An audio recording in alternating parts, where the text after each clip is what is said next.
To the skies.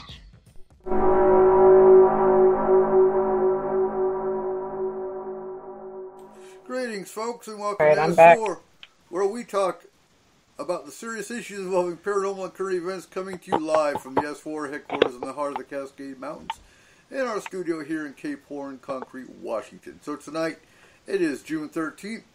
June has been considered Fae month due to its being midsummer, and one of those occasions where the veil has been thin enough for the wee folk to come through, if you believe in a veil, which I don't. But for decades, it's been seen as a fairy month. Fae have been talked about, written about, and drawn in every culture. Fae have been the result of paranormal issues many teams don't even understand or recognize. So it's a common topic here on S4, and one we'll be discussing tonight. So tonight we have Harmony with us, from Darrington, and an author, and you have a YouTube channel too, don't you? I do, yes. It's called Wildcraft Wellness. Excellent. So, thanks for having me. What's your thoughts on, and so I want to clarify real quick. So fairies are actually one part of a very vast array of beings called the Fae.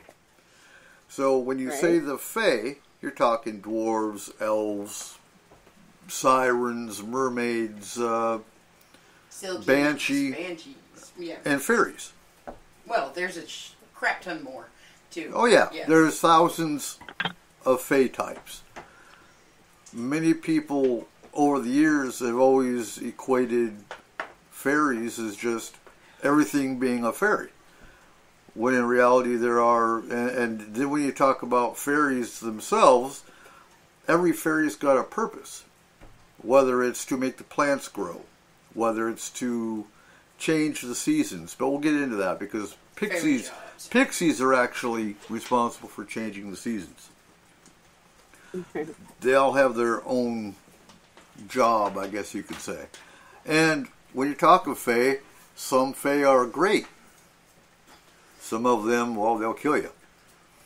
When you're talking about the paranormal, when you walk into someone's home and they're talking about stuff disappearing, and when they're talking about a shadow, a knock on the wall, it's not always a spirit, and it's very rarely a demon, but it could be a Fae problem. My favorite kind of Fae, which are the brownies. I love those little guys. Brownies are cool. But you know what? There's also another type of brownie. It's called a different name. We'll get into that too. That they'll come into your home and destroy it. Oh no, they're awesome. No, it's not all need to die. Not this type. You just have to know how to talk to them and not be cold. Not this type. It's a type of brownie, but it's not called a brownie. Brownies themselves, yeah, absolutely. They take care of hearth and home. As long as you're feeding them and respecting them. But they get very vicious. What's the word? Insulted if you give them a gift. They see that as an insult, and if you overfeed them, if you give them a shit ton of food, they get kind of insulted. Like, what, you want me to get fat? Yeah. And then they'll leave, and your chickens won't lay eggs anymore, and they'll let your animals go. And yeah, they aren't so friendly when they get insulted. So you're talking about a different type of brownie? No, that's brownies. Okay, so yeah, but are you talking about a hobgoblin then? Possibly. I can't remember the name of that particular brownie type, but it's in my list. So, you were excited about tonight's show, Harmony. Why? Have you encountered Fae, and what's your experience with Fae? Yes, I have been fascinated with the Fae and the fairy realm and mystical creatures and supernatural powers for as long as I can remember, really. And when I was a child, there was several experiences. I grew up in very, very dense wooded area on Whidbey Island, and I had several encounters with little small people, and they didn't have any wings or anything like that, but they were little tiny people, and as quick as I saw them, they were gone. And I remember just like daydreaming about it, and like thinking about what I had seen, and then telling my mom, and then her explaining to me, oh, that sounds like a little fairy, and or a little people. And then a couple years later, they came out with that cartoon, The Littles. And there was this little cartoon, and it was about these little people, and they were like little tiny, just like these things that I saw, these beings that I saw. And they were, like, it was like a little grandmother and a couple little children, and like it was kind of like the little borrowers. Yeah, that's like another reference to that. Did they have little red pointed hats by chance? I don't think they did. I think one had like a little flowered hat, like the grandma one had a little flowered hat, and the other one had like a top hat, and then the children didn't have hats. Okay. But that was really a fascinating experience for me, and it was just like a glimpse into that interdimensional world very, very quickly, and that's when I really started to realize that there was much more to this reality. And my cousin happens to be what they call a dwarf, like an actual little person, is what the community calls themselves. And that always fascinated me because there was the mystical creatures called the dwarves. And so I was like, wow, if my cousin's a dwarf, like what other mystical creatures, are out there? And a lot of these creatures are humanoid in nature. So it's very, curious that maybe we might have a lot more encounters with Fae that we're not even realizing. Mm-hmm. And then I started to study, the energetics, and as I grew up, I started to learn more about elementals and other different kinds of mystical creatures and dimensional beings. And the Fae have definitely taken a part of my life, and I, interact with them quite a bit now, and it's something that I really enjoy to speak about. I like to go and push the envelope a little bit and kind of dive into things that aren't really talked about all the time. So, and you honestly don't hear a whole lot of shows talk about Fae, which is why we did a whole 2-part show on nothing but straight from a witch's dictionary of the different Fae types, and that was like 2 or 3 years ago. Oh yeah, I did about 2 years ago. I did an episode on Fae and the fairy world and portals, and on my Tea Time show, and that was really quite a fun show to do. So, so when we're talking, a lot of Fae are guardian types, and they're guardians to their particular element. Like sirens, for example, are part of the water world, as mermaids are. There was a documentary, I think it was 5 years ago. Did you see that one? Where they went in a submarine and they claimed to have found a mermaid. In Search of the Siren? Yeah. No, it was a mermaid documentary, but and it looks real enough, but I don't think so. Did you just ask me if I've seen that one? Yeah. You just asked me if I've seen a documentary. On a mermaid. Yeah. Cole doesn't watch them. I put them on and No. Never. Yeah. It was on YouTube. Tell him to bring out a book and then I'll read it. Okay. So, when you're looking at the guardian aspect of many of the Fae, some of them are protectors of human, not many. Most of them are protectors of animals, the woodlands, the forests, the mountains, the water. What do we think of Bigfoot? I don't think he fits there. We know he's a guardian. Yeah, but I don't think he fits in the Fae realm. I don't either. But I had to bring it up. No, yeah.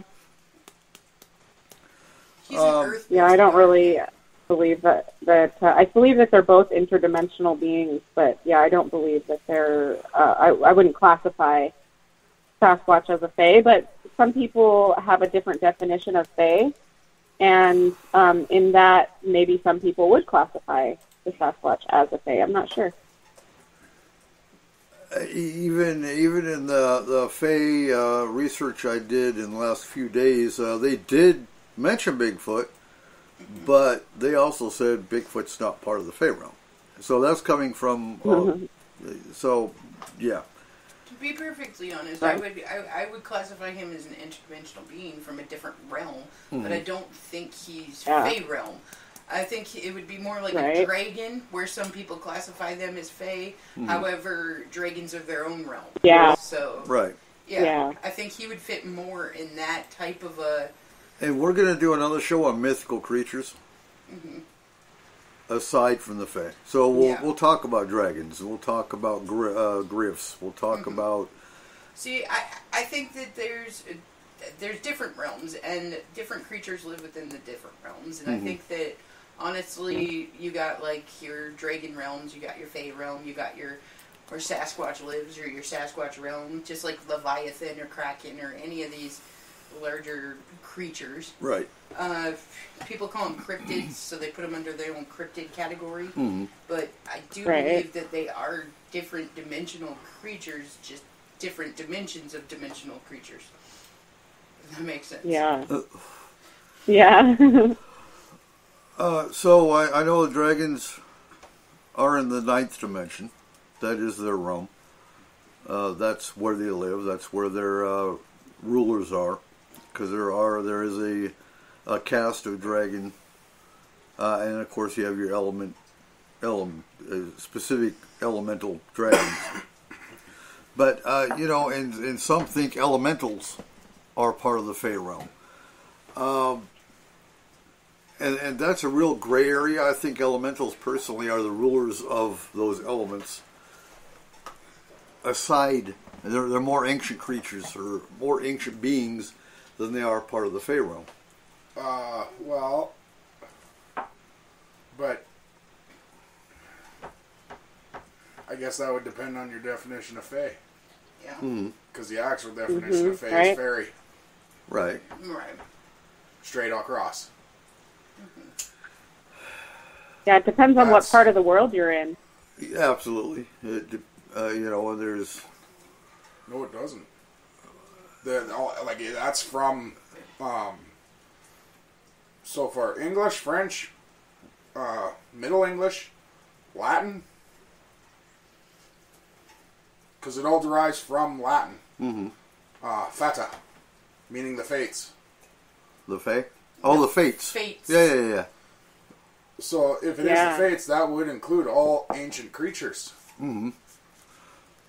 Before man. Right. Yeah. So wouldn't that be all of them? The fates? Well, if you are going off of the derivative of the fates being what created faith, okay, then what he's saying is... Not created, it's what they are. Okay, the fates are the fae? The fae are the fates? Yes. Fates of time and space and... Huh. That's interesting. I don't think so, but that's just... It's used as a short form of fate. Which makes sense, because you kind of have to have faith to believe in half of them. Right. And You really do, because like half of them, we've heard legends, we've heard stories, but they're no longer here. Because people lost faith. Yeah. Or they left, maybe. Who knows? Some of them might have left. I would leave. Yeah. Oh, The moment the man bun came out, they all took off. The talking monkeys came onto this planet, and I'm gone. So they were first found, and it depends on which script or which culture you're looking at, but they were first found around 1300 A.D. Fairy refers to enchantment, magic. It derives from Old French fairy as the land of fairies, meeting of fairies, enchantment, or magic. And you know, when Cheyenne and Anthony, mostly Cheyenne, when they were little, Tinkerbell was a really cool 2-hour movie. They had what 3 or 4 different Tinkerbell movies. Many Tinkerbell things. And I think they're competing with Land Before Time. Possibly, but when you're looking at the way the fairies work, even in cartoons, I think it's a pretty fair description. How they paint the trees in the fall, how they pollinate, how they work with wind, they work with they work with the elements. Mm-hmm. Right. Yeah, they did a great job at really connecting to that element of it. Mm-hmm. And how it balances the earth. Yeah. See, I've always thought about fairies like a bee colony. Mm-hmm. And that each or even ants. Specific, more bees than ants, but just because of the pollination and all the other stuff that goes along with that. But I've always kind of thought of them as like a bee colony. Right. Like they live in a little colony, and each sector of that colony, each specific type in that colony, has its own job description and things that it does. Mm-hmm. I've always kind of thought of it that way. Yeah. Yeah. Yeah, I kind of see it like that, only like in a kind of reverse way, to where like everything in nature has a emanation that comes from it, mm-hmm. and often it manifests into a like form of like little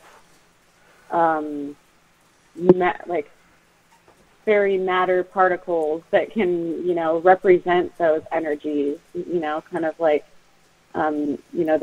like you said, the trees, the leaves on the trees changing color. Well, there's certain energies that represent that, or certain entities that represent that energy that can manifest and be like the conduit that is creating those occurrences, phenomenons.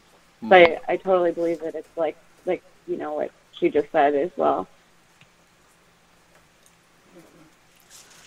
The earliest depictions of fairies is reportedly found in Etruscan art around 600 BC. And that was with paintings that displayed small human forms with wings. So the Etruscans called these beings Lassa.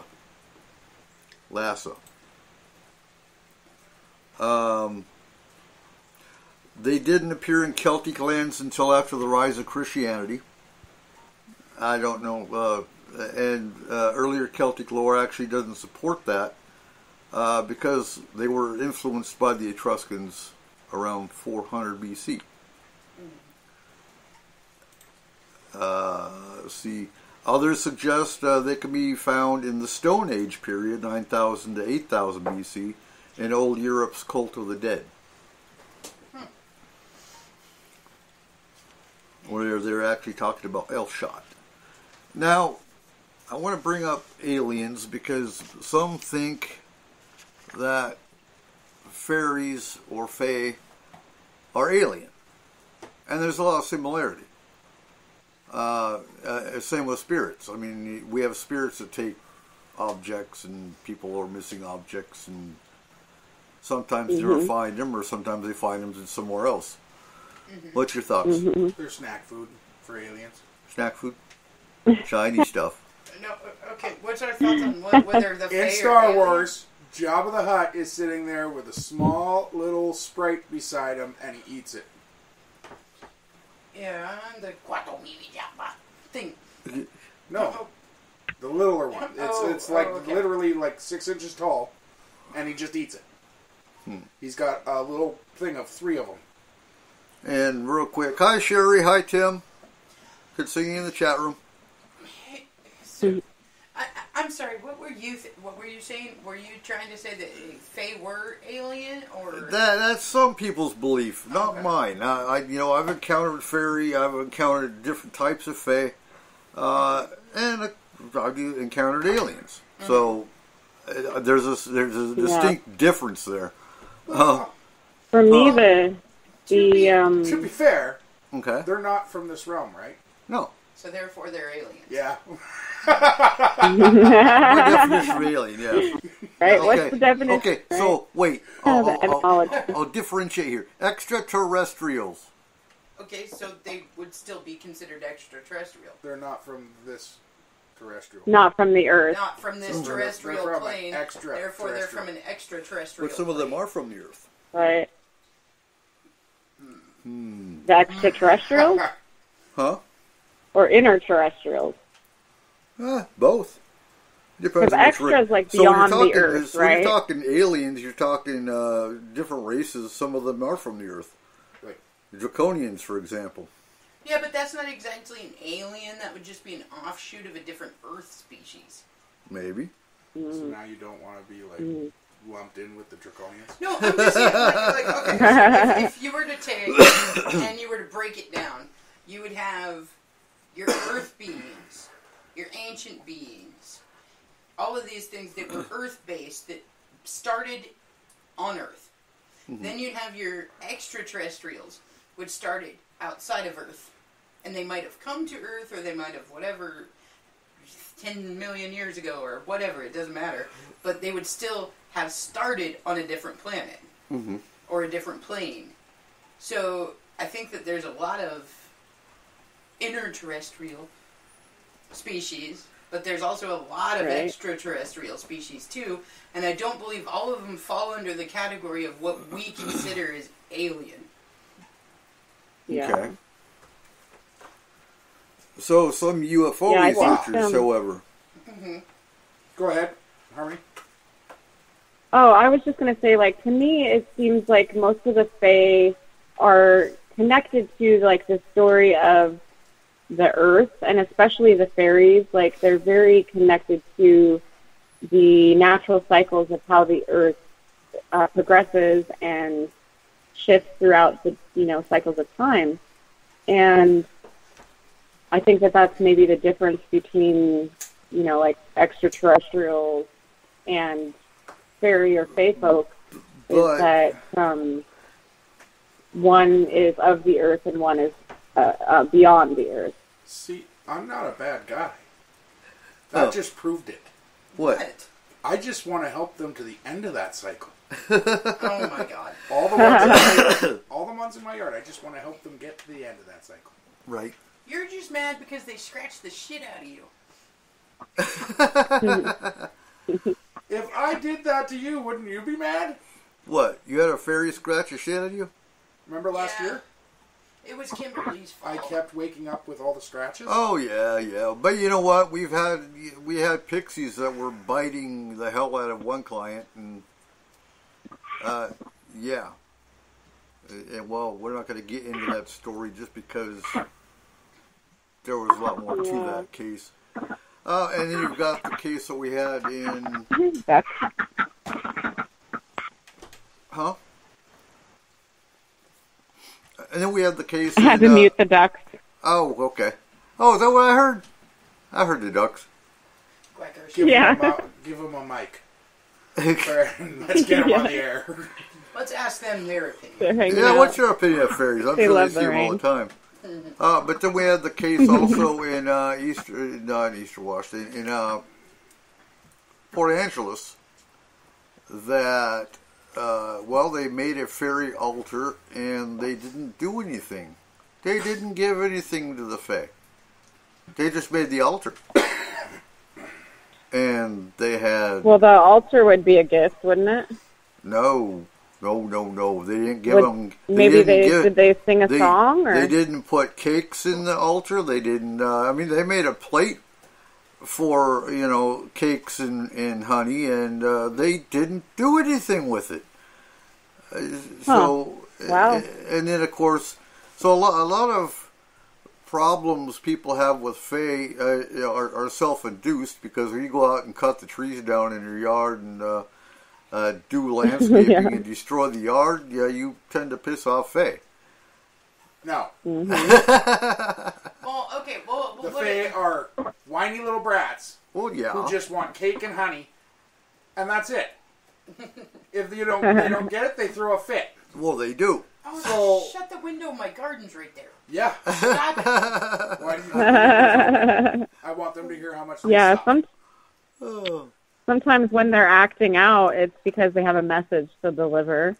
And sometimes we don't like those messages, and usually we know already what the messages are deep within, and we're not listening. And then that's kind of why they're like, hey, what are you doing? Or they're just messing with us. Sometimes I think they just like to have fun. Oh, they're pranksters. My mom, they used to steal her lighter all the time on her and then put it right back where she thought it was. She'd look for like 2 hours everywhere, and she'd look at the same spot several times, and then she'd come back, and then it was right there. And no one would have been in her house at all, which is hilarious, so she knows it was the fairies. So she had one fairy that she called Trixie, and that one was always messing with her. And then she realized that, it was bringing her messages, and it was also, looking for some interaction and acknowledgement. And as soon as she acknowledged it, it was like just left her alone, and she developed a different relationship with the fae. And like you said, giving gifts, they love that. They absolutely love offerings, practical offerings, Mm-hmm. They get offended if you give them something unpractical to a fairy. Like if you give them a huge plate of food, they're like, what? Are you trying to make me fat? Like right.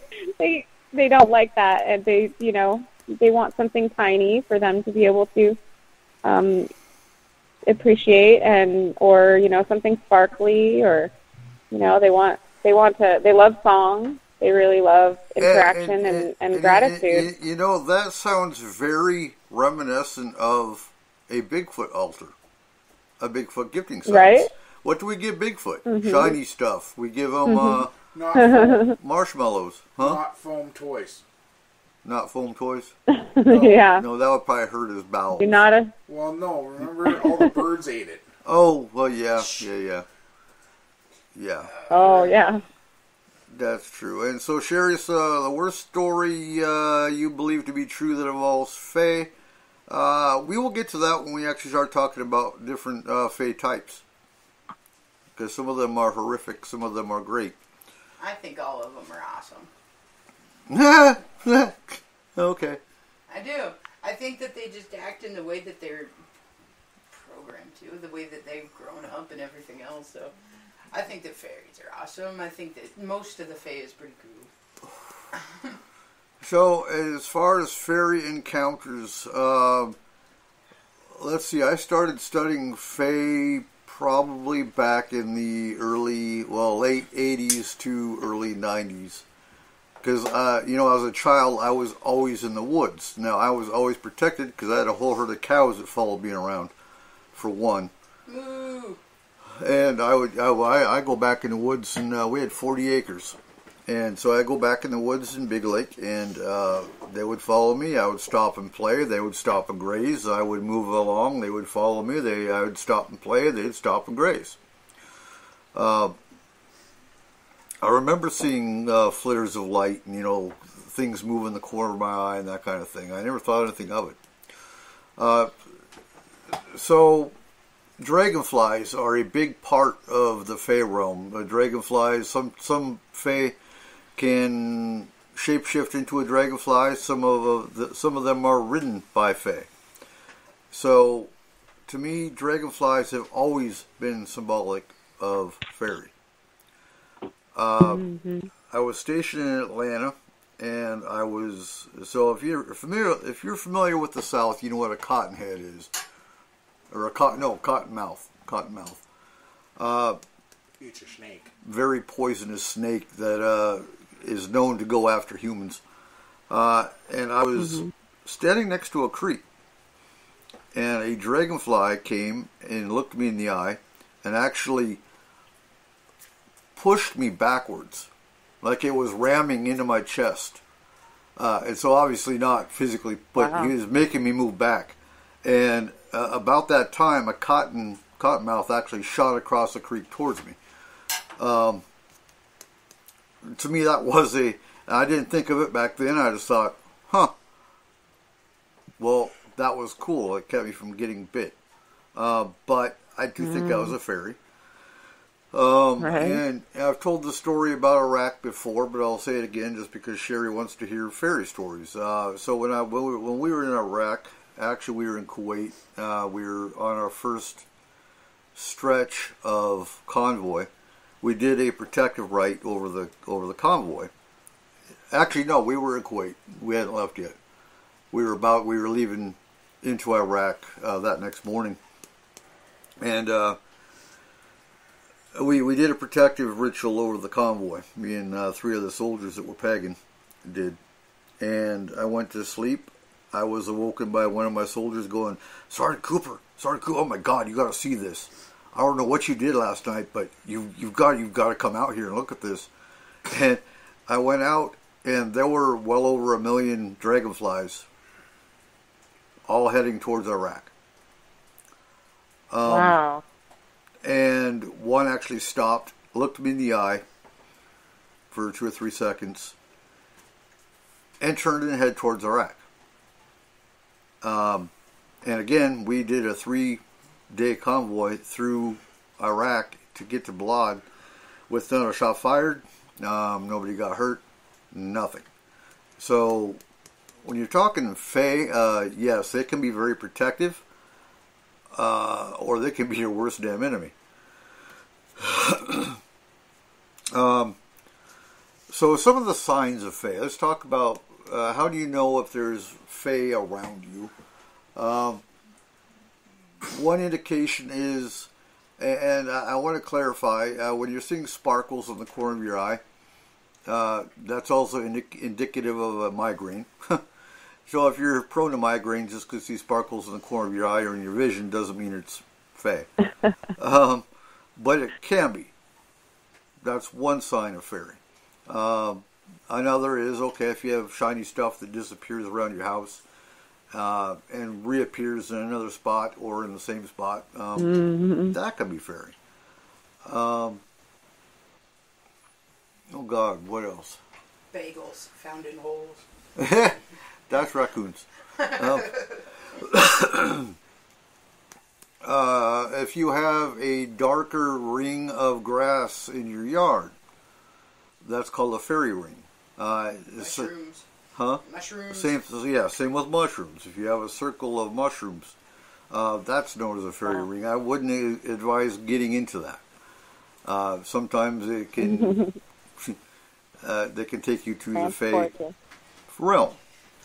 And we always talk about mirrors facing each other. So mirrors facing each other does create a portal, and it can bring in spirits or it can bring in Fae. That's not always a good thing. Reminds me of a case we had also that seemed like spirit, but it didn't feel like spirit. And so after investigating, seeing the team in astrally, it turned out it was a portal that was opened. It was trolls that came through the portal. They didn't know why the hell they were there. They didn't want to be there. They wanted to go home. We opened the portal, sent them home, closed the portal, and sealed it. Case closed. So, yes, portals can open up a doorway into realms that don't want to be here. They come here on accident, and, they can be fairy or some other fae type. So, let's get into types of fae. All right. Who's heard of the Enku? No? Is that the North? Huh? Say Is again? that the North? The Enku are the fairy version of the Grim Reaper. So it's a very... Oh. He's portrayed as a benevolent, comforting figure. An old Irish proverb says, when Enku comes, he will not go away empty. I kind of equate, in a sense, the Enku to the Banshee. Because they're both death-related. Although the Enku takes the soul away after they die. So the Enku come from Brittany and Cornwall, Wales, and Irish mythology. They're also known as Death, the Grim Reaper, Father Time, and they're part of the elements. So the element the Enku would be known as is spirit. So Sherry wants to know, are there any rituals performed to get rid of nasty fairies? We'll actually get into that a little bit. Weed whacking. Weed whacking, really? Yeah. That's one way to piss them off.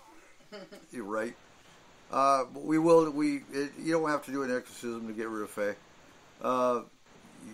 You basically make a deal with them, and they usually leave. Well, sometimes you can honestly just ask them to leave. Yeah, you just ask them to leave, and they usually leave. But iron is actually kind of like the kryptonite. It's kind of like the kryptonite for fae is iron. So that's why you oftentimes, especially in Germany, you saw the horseshoe over the door. And it's not just for fortune; it's also to keep the fae away. Yeah. That's an why iron bell. Your iron-clad windows and stuff were first created as well. Yeah. Was to keep the bad spirits of the fae away. So in Ireland, the Enku are known to drive a black cart drawn by 4 black horses. The buggy of death. Oh man, that would be scary. You can just see a buggy of death coming for you. He wears black robes. So the Banshee. The Banshee is next. She's the woman of the fairy mound. She is known in many different cultures by different names. The Beanshee in Ireland, the Banshee, I believe, in the Wales, and some of the other Celtic lore. Sometimes she was seen as a young fair woman, especially in the Irish. Scottish tradition described her as an old hag. And you know, it reminds me of when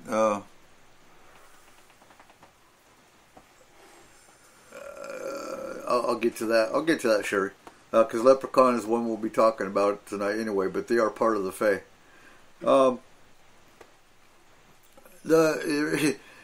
Who was it? We had one on the astral team that actually had a banshee that turned and screamed in her ear. No, it was Sarah. That was Sarah. Sarah. Yeah. So banshee are messengers. They're mourners. Yeah. So in Celtic lore, the banshee was the one that only the family could hear her screaming, and she only screamed 3 times or wailed 3 times. And if you heard the banshee or saw the banshee outside your window, because they never came inside, they stayed outside the window, and they would wail 3 times and then be gone. And that was an indication that somebody in your family was going to die. Mm-hmm. So, is a banshee evil? No. There actually is an old Irish lore about banshees that states that what they were actually doing was taking the pain of the person, and that's what causes the banshee to scream. That's another one, yeah. Is the fact that it takes the pain away from the dying person, and it takes it onto themselves. Mm-hmm. But I find it interesting how the two different cultures, one described her as a young maiden and beautiful, and the other one described her as an old hag. An old hag you would see, if you didn't like the Banshee because you didn't want to hear about death, then of course you're going to see her as an old hag. When it comes right down to it. But... Well, I believe that she comes on as both. Me personally, Like I believe that she shapeshifts from one to another, but depending on the amount of pain she intakes. Yeah. Right. So I believe she starts out looking like a fair young woman, and with the more pain that she takes from more people, the older and more haggish she starts to look. Right. Because she's taking all of their ailments and everything onto herself. And, she's not causing death. She's only telling you that someone's going to die. That person's going to die regardless. She's just giving you a warning. Yeah. Which I think was really confusing for a lot of people. They made some horror movies about the Banshee and made her look like a monster, and she's really not. She's just foretelling that, hey, your aunt's going to die. Yeah. She's going to die whether I tell you or not, but here's your warning.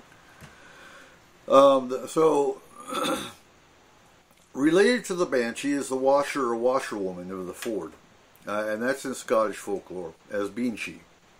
So, according to the Irish poet Yeats, Banshee is sometimes accompanied by the Dullahan, or a headless fairy coachman. Sometimes believed the Banshee was also headless.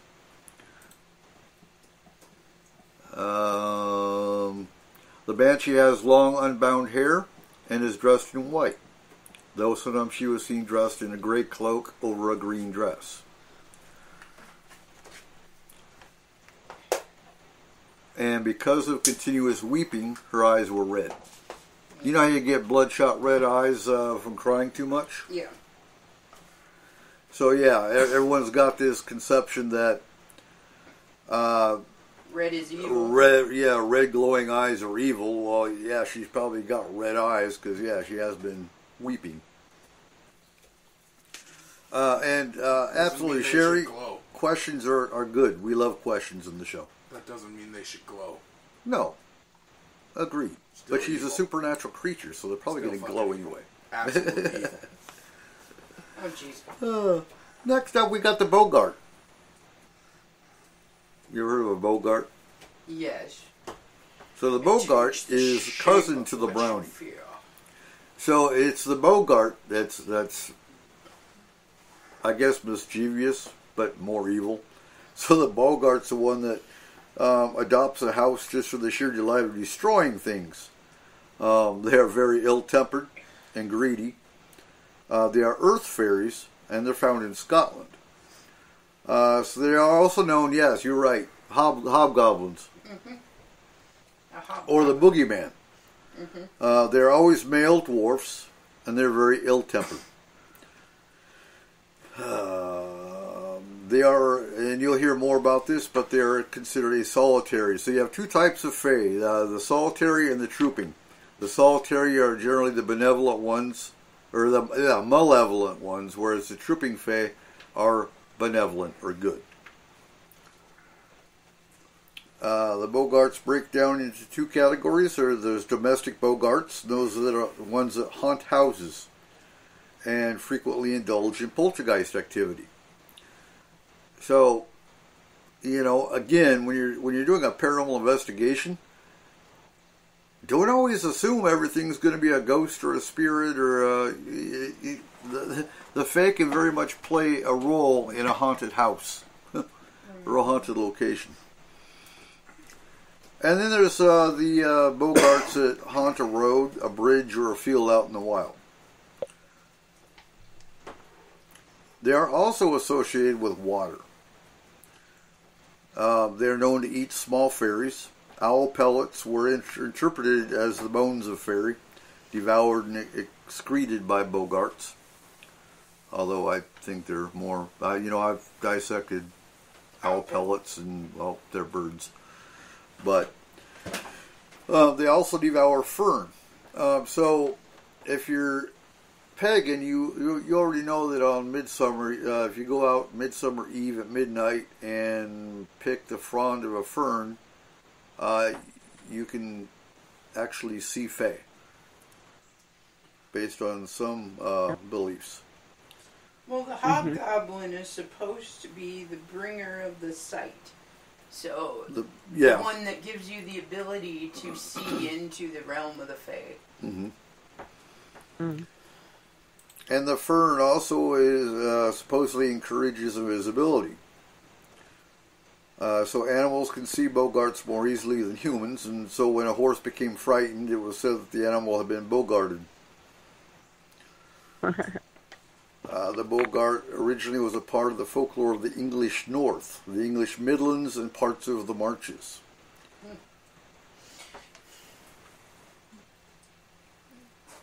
The physical description of the bogart, they're humanoid, and there are a handful of references to naked men. So they don't wear clothes. But sometimes they appear in human form. They're shapeshifters. Naked people. Yeah. They get voted off the island.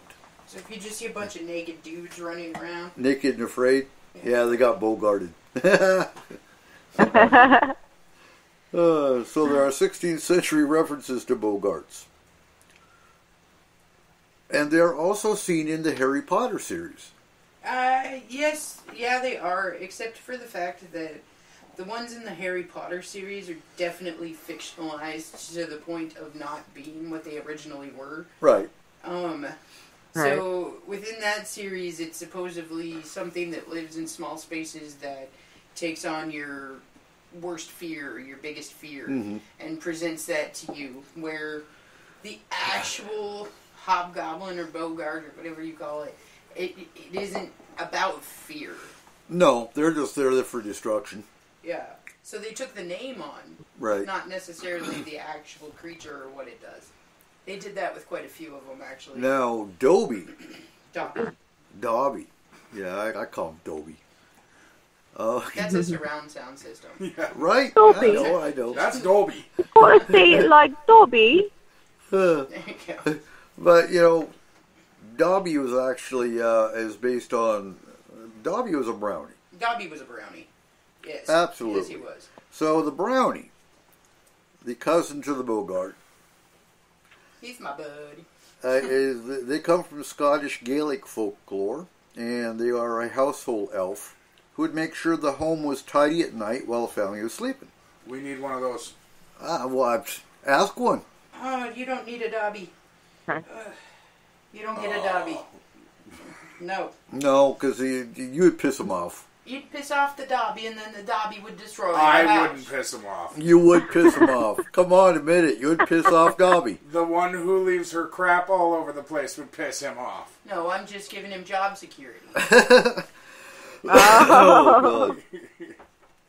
So, the brownie, failing to reward the brownie for his service, would result in either the brownie leaving the household or, at worst, mischievously causing havoc in the house, such as breaking dishes, spoiling the milk, and chasing away the cattle or other animals to the property. You probably wouldn't see that as a bad thing, though. Breaking the dishes, probably yeah, but chasing the animals away, no. We'll use paper. Right. It's hard to break a paper plate. No. So, and we'll get to the kobold, but the brownie is comparable to the Germanic kobold, which pretty much had the same function as the brownie. So they are very small dwarf fairies. They always appear as males, and they have coal black eyes. And what's interesting is media always portrays fairies as female. Have you guys noticed that? And even artists. Well, they do that, but they always portray dwarfs as all male. Mm-hmm. I mean, they do that with a lot of different mythical creatures. I think my favorite is the gnome, though. Because the gnome are families. The gnomes have male and female. Mm-hmm. Well, so do all the other ones. Mm-hmm. If you think about it, they don't just come from nowhere.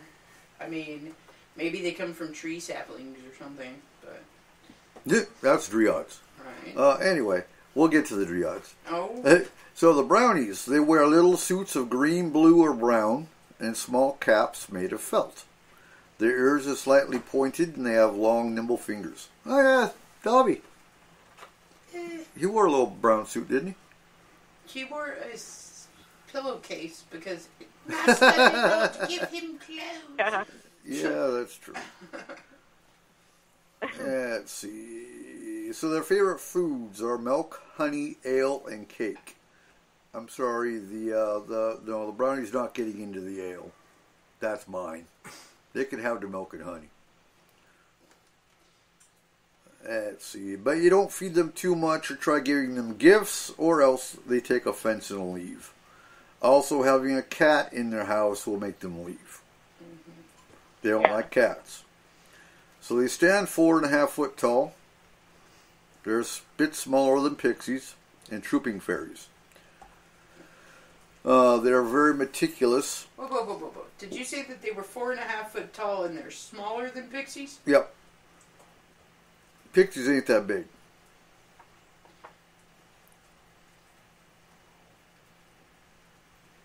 Okay. What? The brownies are smaller than pixies, or the pixies are smaller than the brownies? According to this report, they're a bit smaller than pixies. So you're telling me a pixie But honestly, is 5 foot tall? Pixies are tiny. I'd be terrified if there was a 5 foot tall pixie. All right. Maybe Let's see. 5 inches. Huh? Right. Did they get foot Oh, and inches? never mind. mixed up? 4.5 inches tall. Yeah. Okay. Yeah. Oh, I'm Yeah. sorry. I'm so sorry. I was going to say, a 5 foot tall pixie would No, be the most no. terrifying thing you've ever seen. That's 4.5 inches tall. Like, I'm 5 foot tall. Right? Right. They are nocturnal. We kind of established that. They are associated with the element of earth, and also known as house brownie or little man. Little man. And I'm watching the time. We are getting close to our first break. But we're going to start talking about dryads. So the dryad is a tree-dwelling, playful female creature. So dryads are generally known to be female. They do seem open to human contact. They aren't aggressive. They aren't seen as hating humans. They're very protective of their trees because they are tree dwellers. They prefer to live in willow trees. But there's more trees than just them. It depends on the druids. They taught the druids tree lore. They're seen as not more than enchanting wisps of pure light, sometimes gently colored. They originated in Celtic countries. Their element is air with them. They're active all year long, particularly at the Esbats, or the full moon. So there are 13 Celtic sacred trees. I'm not going to go into all of them. It said the dryads gave the druids the secrets on tree magic and helped them in learning about divination and astral travel. They're most often found in a grove of trees in either the physical or the astral realm. And the fairy triad of trees is oak, ash, and thorn. So if you have a grove of trees that are oak, ash, and thorn, it's known to be the fairy triad. And on that note, The triad of dryads. Answer that last question first. Okay. Okay, so the lore comes from Ireland and Scotland. Some of it. Huh? Some of it. Some of it, yeah. It depends on the Fey race you're talking about, or a lot of the traditions and the lore. Yes, it comes from the Celtic world, but they can travel anywhere. Just to clarify too, you've got a lot of Irish and Scottish immigrants that came to the United States, Canada, Mexico. Not so much Mexico. Mexico's got their own fae though, and so with that, they brought a lot of these fae with them, and a lot of the culture and the lore along with that with them. So yes, they can be seen here. So can jinn. And we'll get to that. Some people think jinn are part of the Fey realm. Me personally, I disagree with that. I think they're their own ancient race, not a part of the Fey realm. And on that note, we'll go ahead and take our first break and keep thinking of your questions, Sherry. Great questions. And we'll continue with Dryads when we come back. You are listening to S4 on Spreaker.com.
Welcome back to S4 with your host, Eric Cooper. And welcome back to S4 as we are talking all things Fae. And, you know, it's a topic that we talk about once a year. But, I mean, honestly, we fairies come up, sporadically throughout shows. We just don't do a whole show on Fae too often. So tonight we are talking all things Fae because it is technically a Fae holiday coming up at Midsummer, which is why we're bringing them up now. I have a question to pose you guys because I'm not sure. So we know dryads are the spirit of the tree, or maybe not necessarily the spirit of the tree, but they live in the tree. So if loggers come in and cut down the tree, do you think the dryad dies, or do you think they jump to another tree? I think they jump, but I think they also don't like you that much. Probably not. Mm-hmm. They keep knocking on trees. They hit me in the head. Oh, yeah, I might get them up. It's kind of your fault that they hit you with trees. True. Just one time. That's why I stopped using the chainsaw. Like, Oh man. I didn't know anything about the Dryads before this show. Mm-hmm. And I remember the first time going out with you and you knocking on a tree. And when you said the Dryads live in a tree, I'm like, wow, that's rude of you. And what's rude of Bigfoot, too? No. Bigfoot does tree knocks. Are you sure he's knocking on the tree? Absolutely. They knock on rocks, too. We know that. That honestly, but do we know that? That honestly could be just him clapping. You think so? He's sitting there beating up a Dryad. Come here, buddy. Yeah, but but we have no proof that it's actually him knocking on a tree. So I wonder if Bigfoot works with Dryads. Maybe not as a fae, but as Bigfoot, being his own creature, not related to the fae realm, but I wonder if they're aware of Dryads. Probably peas in their backyard. Probably. I gotta be honest, I don't think Dryads jump trees. I think No? we kill them. Oh, aren't you a happy little duck this Uh, weekend? I'm serious. I think that we killed them when we chopped down the tree. And that goes to Yule, because of the original Yule celebration, when they brought the Christmas tree, before they brought the Christmas tree in the house, they actually decorated a tree already planted in the yard. Yeah. And that was to feed and take care of the tree spirits. And now we just chop them down and stick And them bring them in the house. Yeah. Unless you use an artificial one like I do. Or unless you get one of the pre-plant trees. Those are pretty cool, actually. They are. They are. Yeah, we have one that we bring in every year that's in a pot, and then we planted one a couple years ago that we had for, 10 years. So, yeah, there's different ways to embrace the fairy fae world and the Dryads and connect on a different level. Mm-hmm. If you look at the Dryads and you look at the deforestation, okay? Right. And we always are sitting there and we're talking about the fact that trees are getting these diseases that they haven't gotten before. They're dying at rapid paces. We're taking down so many of them. Our rainforests are dying. This kind of stuff. Or not to mention, it's causing more slides. Yeah, so if we're sitting there and we are taking all of the ones that are supposed to be protecting the forest and we're chopping them the hell down and killing them, then it opens it up. There is no protection for that anymore. It destabilizes the hillside, too. Yeah. But, I mean, if you were to think of it in that way, think of it kind of like, you've seen the movie Fern Gully, or have you seen the movie Avatar? Right. Okay? If you have a spirit, and it lives within a specific tree, and you chop that tree down and you kill that spirit, well then the entire ecosystem that it supports is also going to die out. Well, not to mention, even if a Dryad did jump trees and they're taking out a whole section, do you really think the Dryads are going to be able to jump? They're going to jump from one tree to another, and then that tree is going to get cut down, and then there's no more trees in that section. If you believe in the Lyceum network, then every tree is connected to another tree, which is connected to another tree, and there has been scientific proof of this, is when you chop down one of them, then they will feed the other trees around it. Right. Will push nutrient and stuff into that stump to keep that tree alive, to keep it going. Okay? So, if we believe in all of that, right, then, yeah, we're probably chopping down Dryads. I mean, my roof is probably made of 5 Dryads. That explains so much. Yeah, no. And that's possible. That's why I brought that question up, because I'm still not sure. Do Dryads? You think like a Dryad is like an Ent? Kind of, yeah. But they're positive. The Dryads are one race that will work with humans. You just don't want to piss them off. You want to cut their tree down. Right. But I would wonder if they are stuck to that one tree or if they jump trees. And they might just be stuck to a network of trees as well. It might be within this network, but again, when we decide to log, we usually take out a whole section at a time. Right. So, yeah, I would say that we probably killed our fair share. What's your thoughts, Cole? No? Alright, next up we've got dwarves. So, dwarves are known to be short, usually bearded, and appear very old. So, they actually reach maturity at 3 years old. They exist mainly in mines of Germany and the mountains of Scandinavia. They are sensitive about showing their feet because their feet are deformed in some way. So one way to see their feet is to put flour, ash, or something of that sort in their path and look for footprints. And you can see dwarf footprints in mines. So dwarves can't be above ground during the day since sunlight burns them to stone. It makes me wonder if that's where some gargoyles come from. You see some dwarf stone statues, and if that's where that comes from. Where the concept of gargoyles come from actual dwarves instead of actual gargoyles? No, I don't believe that because gargoyles have no semblance at all to dwarves. But you do see stone dwarves, in garden shops and whatnot. Yeah, I guess. Well, you see more gnomes than dwarves. Mm-hmm. So some people say they exist as toads during the day and then assume their dwarf appearance at night. Toads turn to dwarves. Oh, make them a shapeshifter of sorts. Yeah. Huh? Right. Fascinating. So I've never heard that. Sherry's asking if dwarves are the same as trolls. No, not at all. Well, we will they get. are not the same, but they are in the same family. Yeah. She was asking whether they were the same family as the trolls. Same family, yeah, but trolls are your malevolent, whereas dwarves aren't so much. Only if you're a billy goat. Oh, if you're a billy goat, that's a troll. So elves. And we all saw a great depiction of elves in the Santa Claus. I love the elves in the Santa Claus. Oh my gosh. So the elf or elf was derived from Teutonic origin. This description of elves varied from author to author and from one period to another. Now, what's interesting is according to Norse myth. Now we'll talk about the Norse.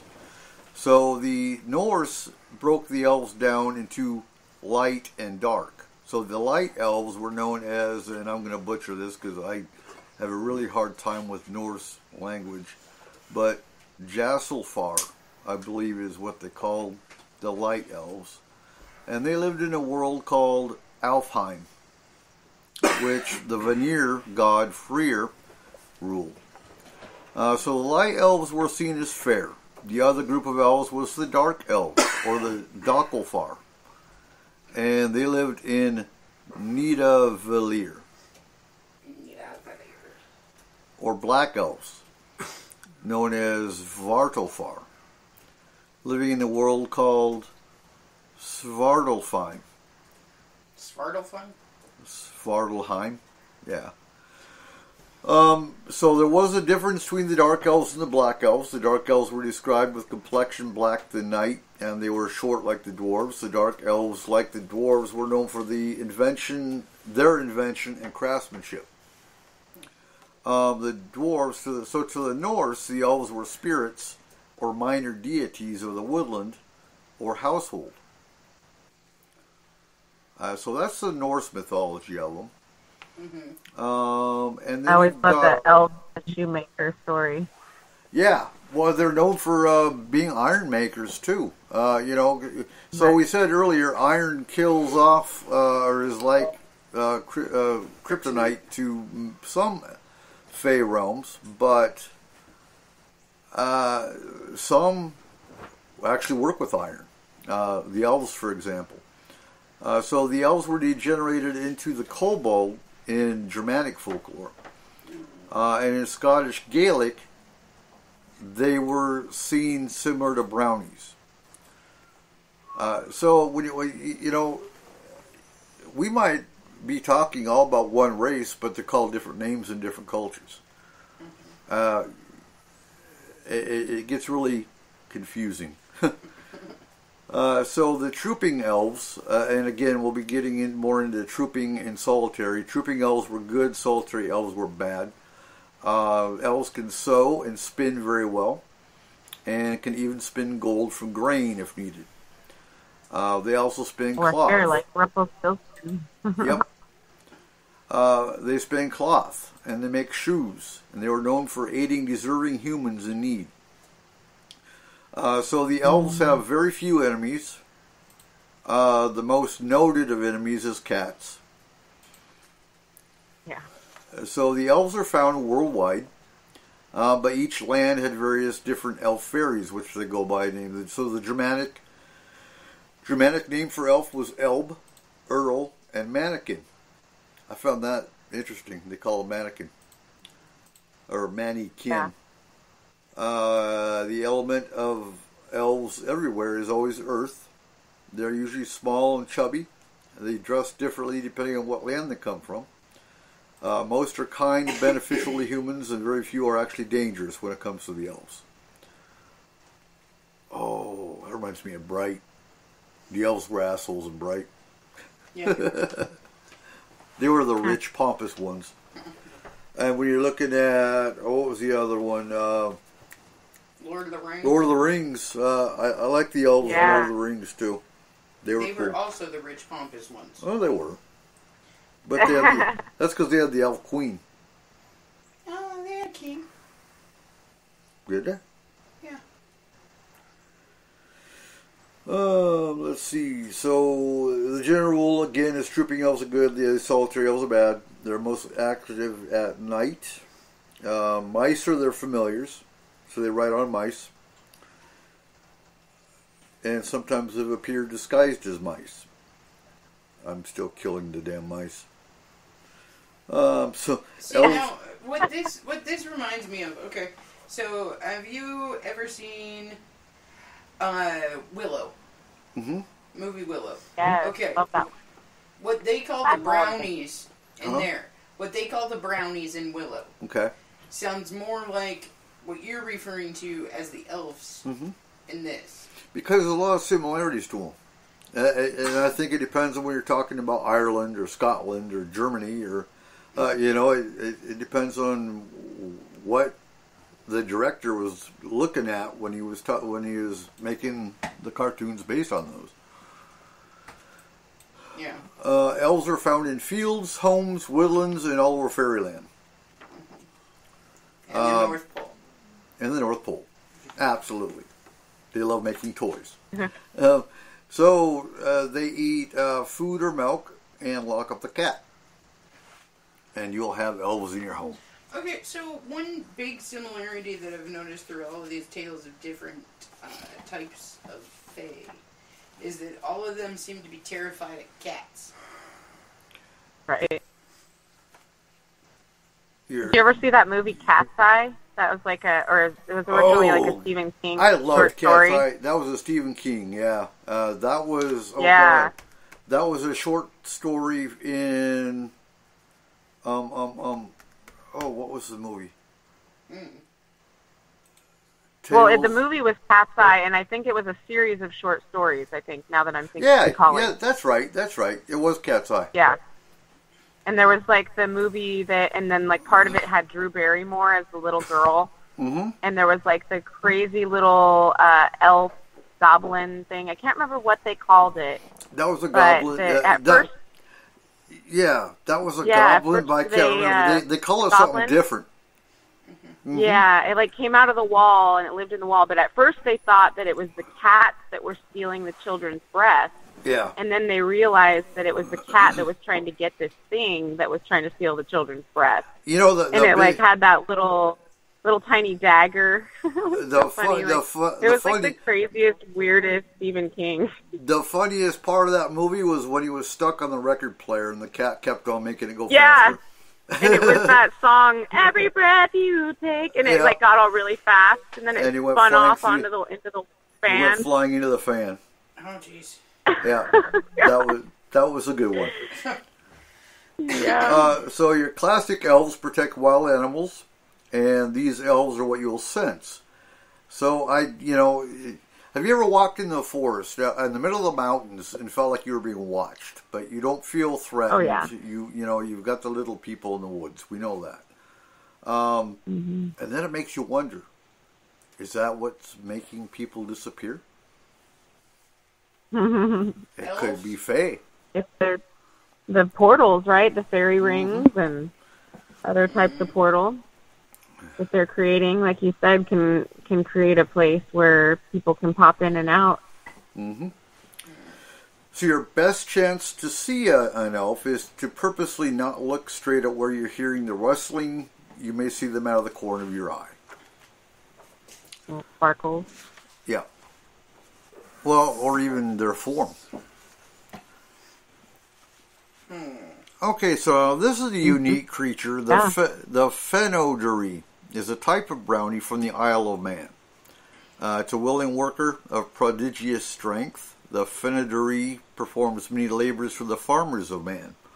The Phenodary was a member of the Ferishin, the fairy tribe of Man, until he made the mistake of absenting himself from their autumn festival to court a mortal girl, the human. His good looks were taken from him, and he became the solitary, ugly creature he is now. So, I bring that up because, according to, and I can't remember his Irish or Scottish legends, but at one point, the fairy world was in our plane. So, the humans and the fairies actually were together. And the agreement between the king and queen of the fairies was that you would never interact with humans. You would never have a relationship with humans. And I can't remember the names. I can't remember all the details. But at one point, a human and a fairy got married or had a relationship. And that was it. They said, nope, no more. We are making the fairy world its own plane, its own realm. And again, I can't remember. Yeah, it's kind of like the Prime Directive. Right. I can't remember if that was Irish or Scottish. It's one of the two. And it has to do with the Seelie and Unseelie court, which we'll get to. The Seelie is the good, the Unseelie is the bad. Next, we have the Gentry.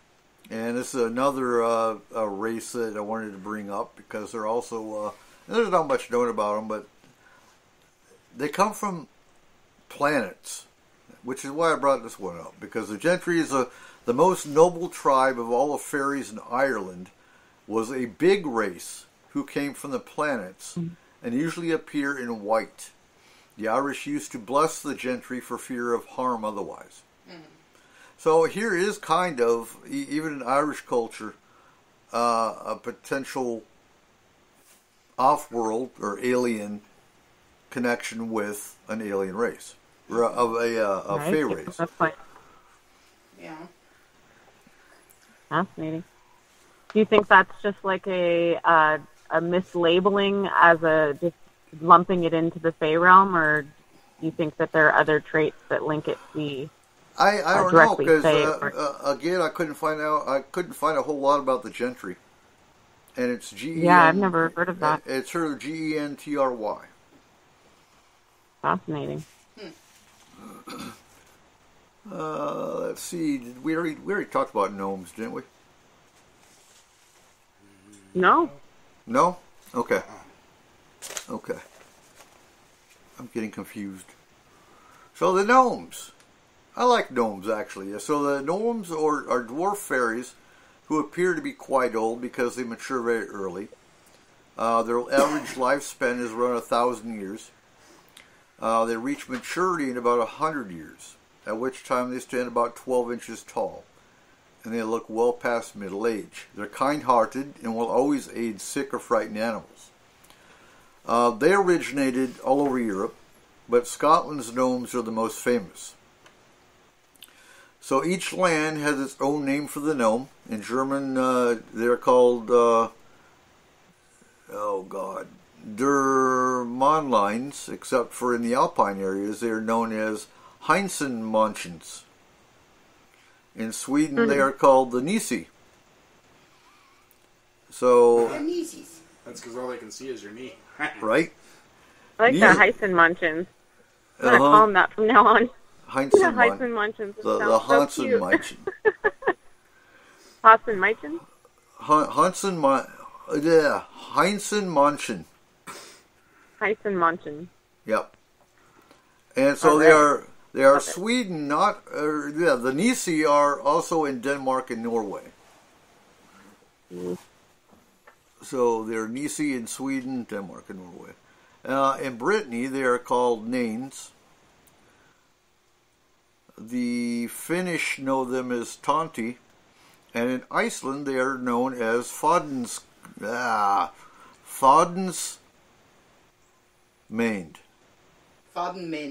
Foddenmænd, yeah.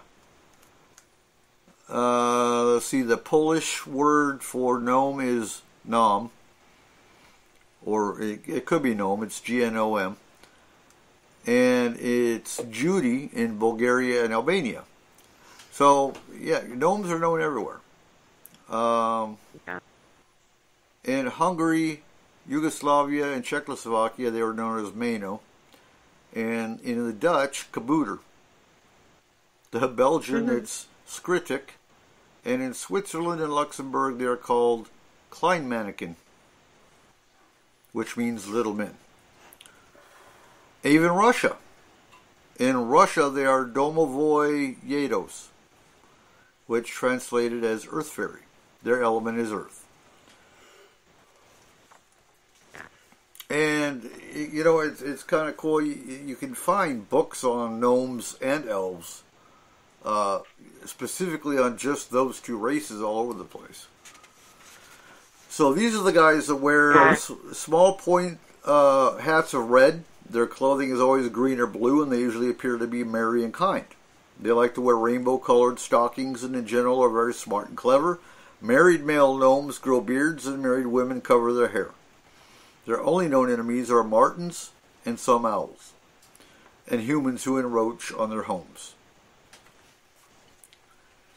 They like to ride squirrels and have like a interactive relationship with the small animals. That would be cool to ride a squirrel. Not really. Yeah. Only if I was 12 inches tall. Or a squirrel. Right? So Sherry wants to know, are all these creatures folklore, or are there actually documented pics and true stories? You know what? Look them up. You will find stories all over the place about different ones of these. Do you think, like the story of the dwarves, the fantasy creatures in legend, are related to the actual dwarves that are, you know, living human dwarves? I think there's a little bit of truth to. I think there's a little bit of truth to most of these stories, honestly. You know, and how many cases have you heard where people were walking in the woods and saw a short man, a little man, running through the woods? I mean, I've heard a whole lot of different reports about it. Whether it's a dwarf or an elf, or you know, there's something to it. Because I've heard actual, you know, cases of people seeing these beings in the woods. So I have no doubt they are essentially guardians of the woodland. Well, I've said it a million times. Humans in general don't have original thought. Okay? Mm-hmm. We write about what we see. We write about what we feel. We write about a misconstrued idea of different thoughts that we push together from our own experiences. So the fact that we have supernatural creatures with supernatural abilities, that didn't come from nowhere. No, absolutely not. There is something that made them think that this existed. Mm-hmm. There is something that made them write these stories and tell these folklore and everything else, because there has to be a beginning and a reason for it. And I mean, it could be something that through generations and generations and generations has been misconstrued and elaborated on, and everything misconstrued verbal lore, absolutely. Yeah. But I mean, when you're looking at ancient text, you'll see descriptions of a lot of these creatures. When they talk about the jinn, for example, in the Quran, Right. the Mahabharata. I don't. Do you remember anything in the Bible about any kind of fake creatures? I think that's the only text that doesn't. The only, yes, that I can think of. Nephilim, and there's Leviathan, and and that goes back to fallen angels. Some people think the Fae are fallen angels. Right. So do you think that there could be like a connection of, like, say, like with giants and humans, and maybe we are the actual fairies, like some of the little people to the giants that were here? Because it speaks in many texts all throughout the world about giants, right? Right, right.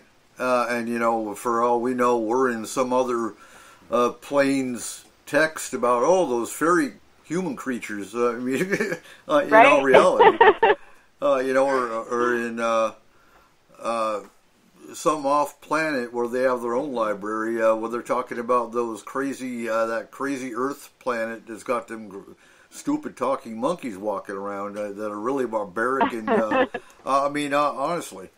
Yeah, but see, that's what I'm saying though, is that every piece of information that we have comes from something else. It comes from our thoughts on this, or it comes from, so for us saying that this does exist or this doesn't exist based off of there's no saying what actually does and doesn't exist. Other than your own personal experience. Yes. Mm-hmm. Exactly. Yeah, what reality are you tuning into, right? Yeah. Mm-hmm. How clean is your lens? Right. Mm-hmm. And I mean, even if you believe in multiple universes or something of that nature, well then... Well, and scientifically, we're getting to that point. Yes.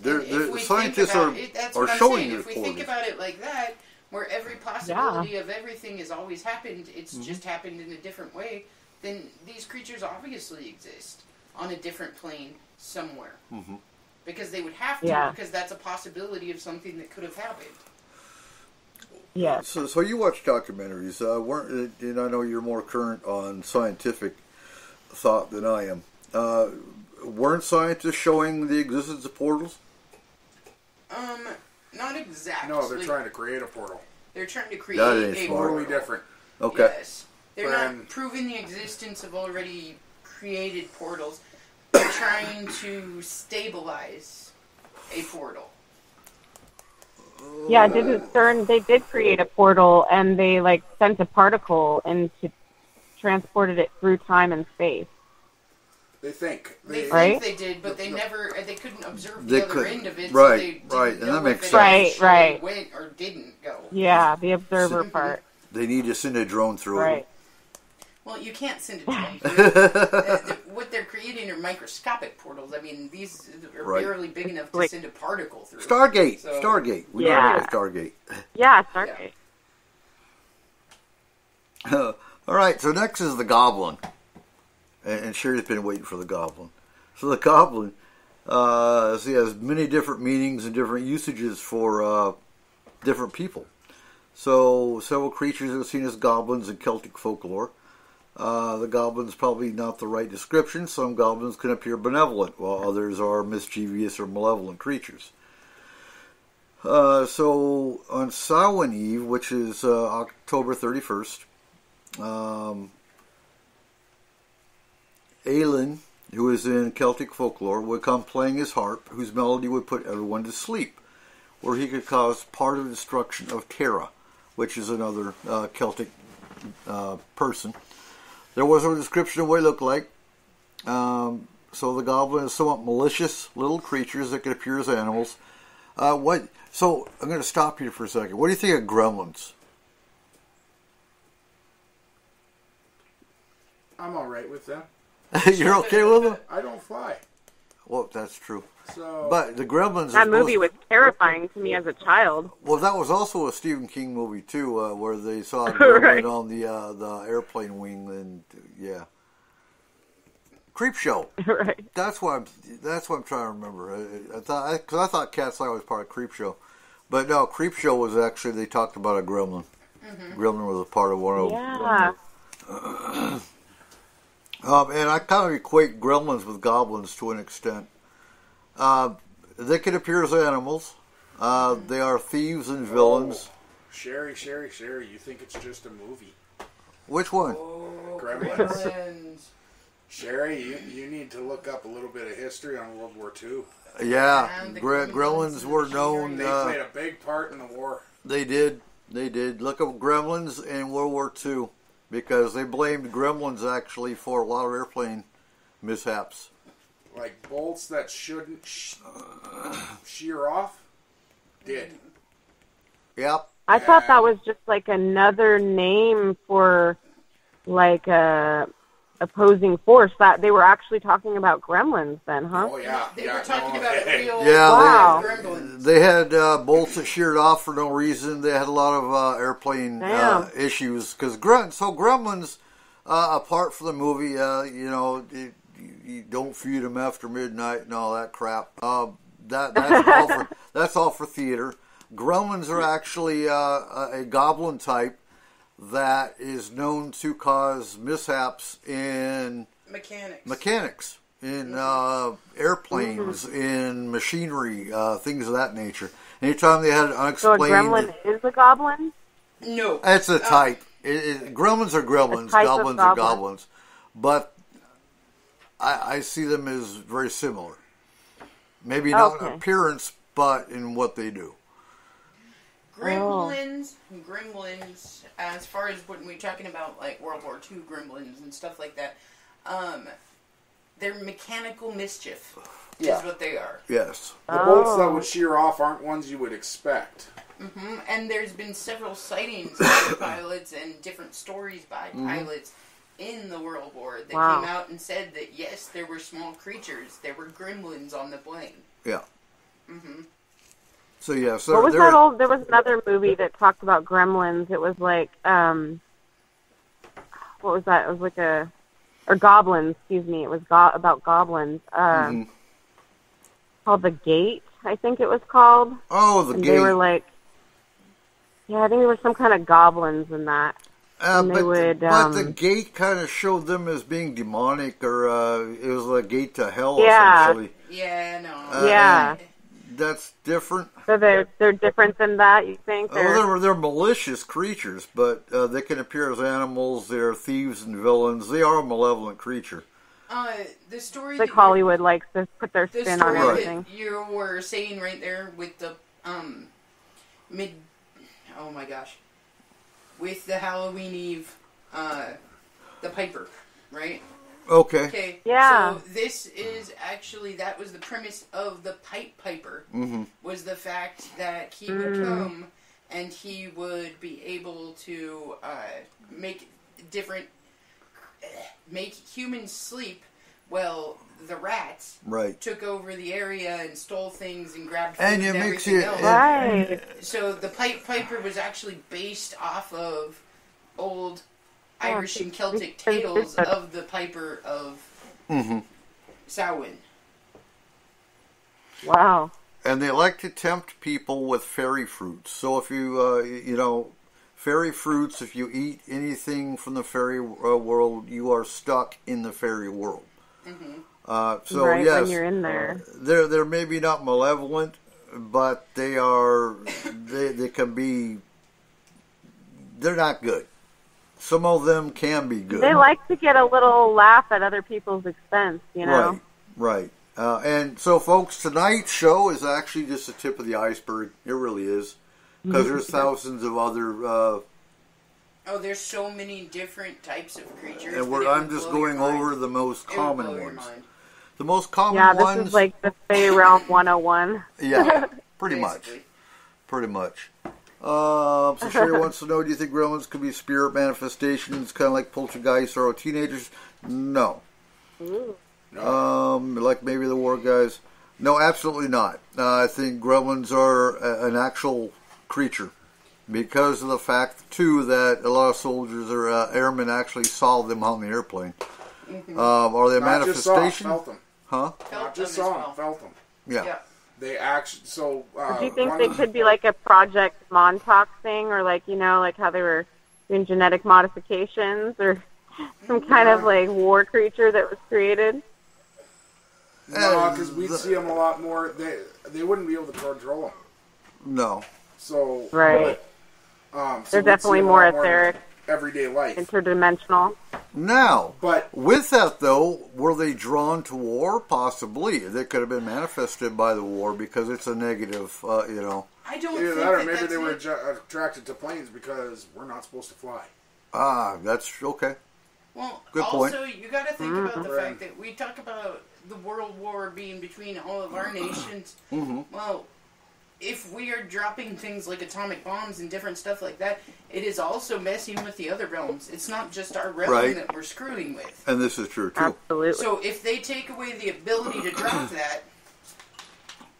They're protecting their own plane. Their own plane of existence as well. Or the fairy realm alone. Right. Well, they did a bad job because we did it twice. I understand that. I get that. This is true.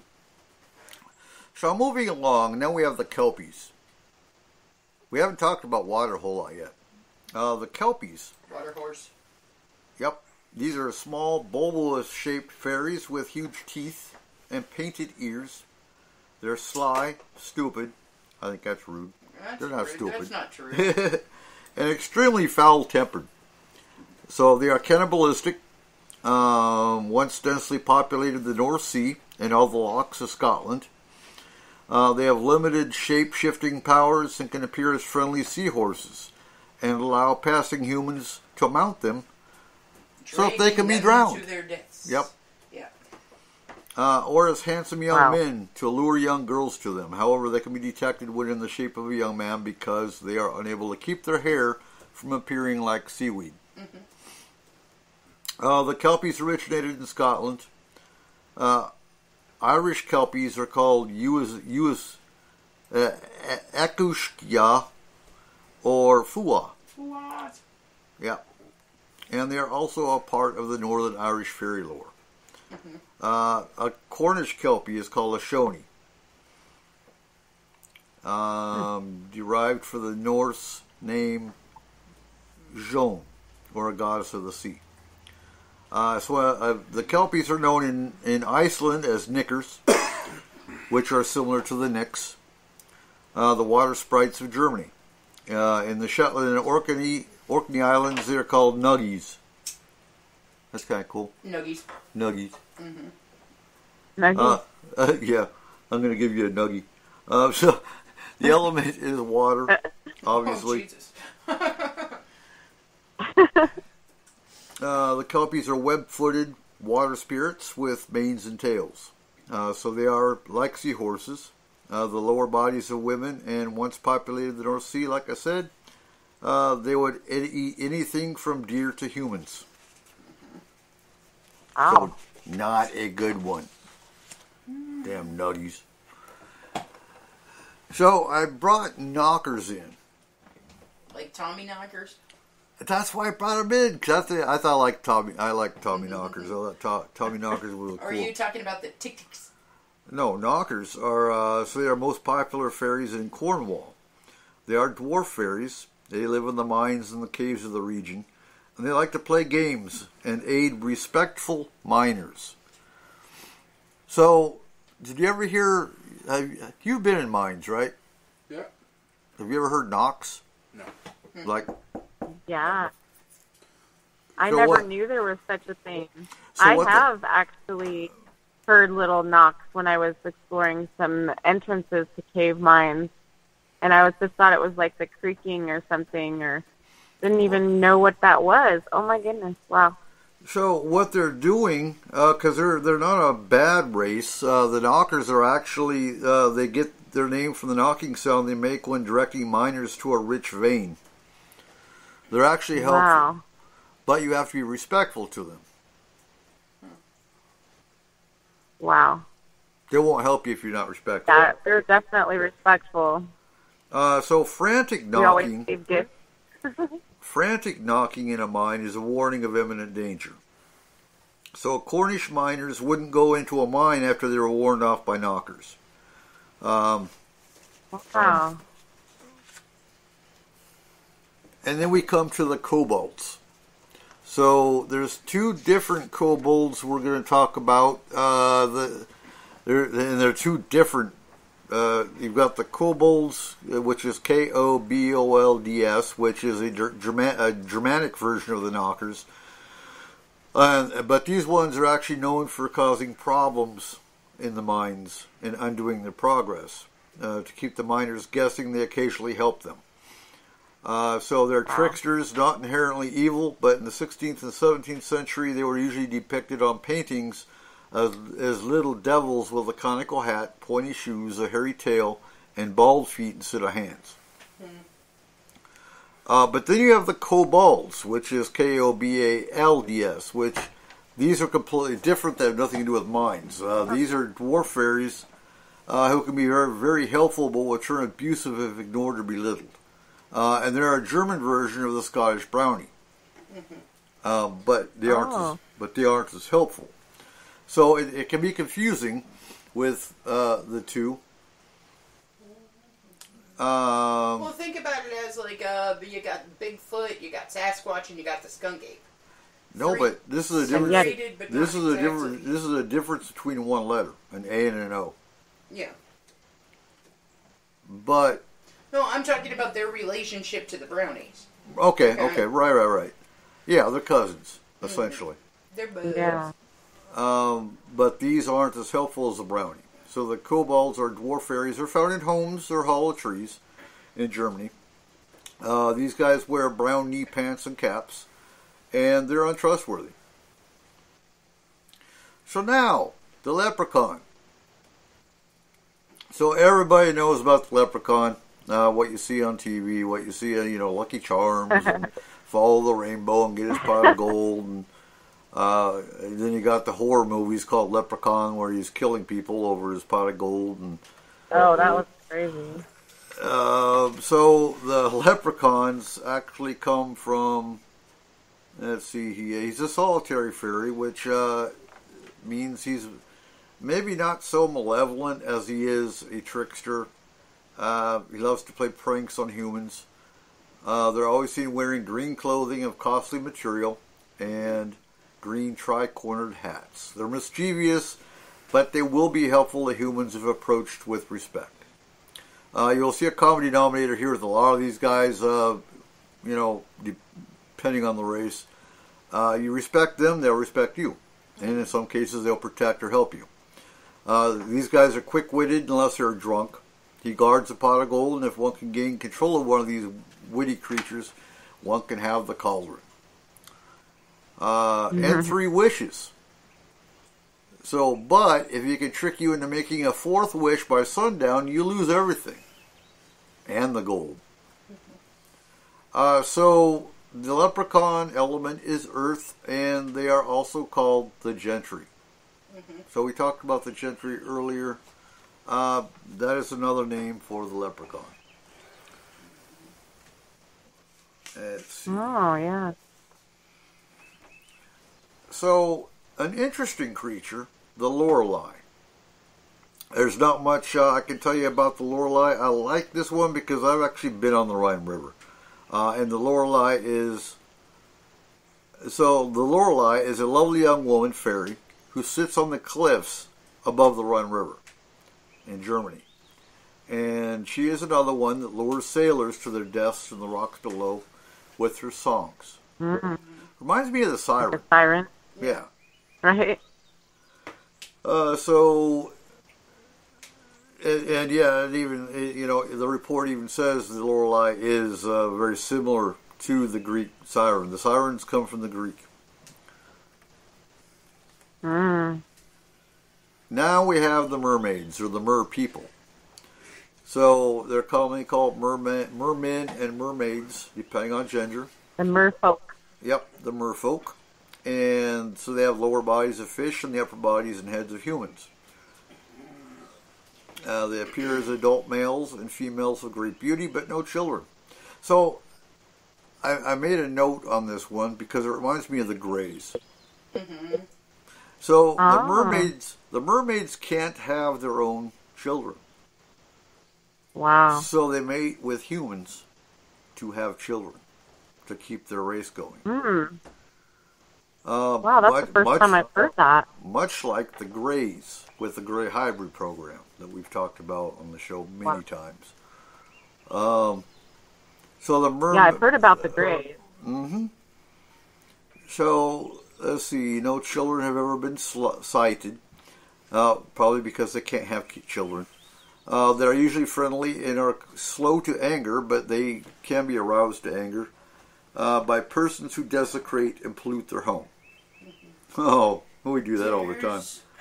There's a old Irish tale about the mermaid, and actually it has to do with the childbirth. And it states that a mermaid walks upon the land for up to 24 hours.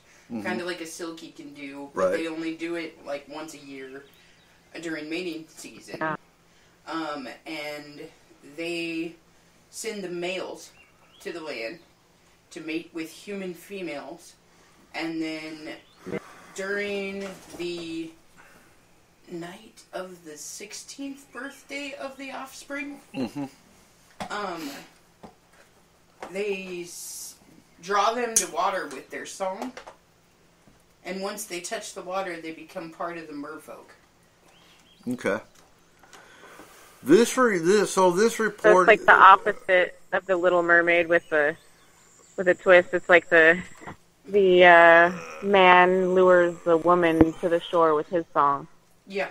Yeah, because so this report actually says the mer people. They seem to have trouble reproducing themselves and may need human males to further the race. Wow. A lot like the silky. Yeah. So, pixies. And so here's another... I like their sticks. Pixie sticks? Yep. Cornish pixies. So...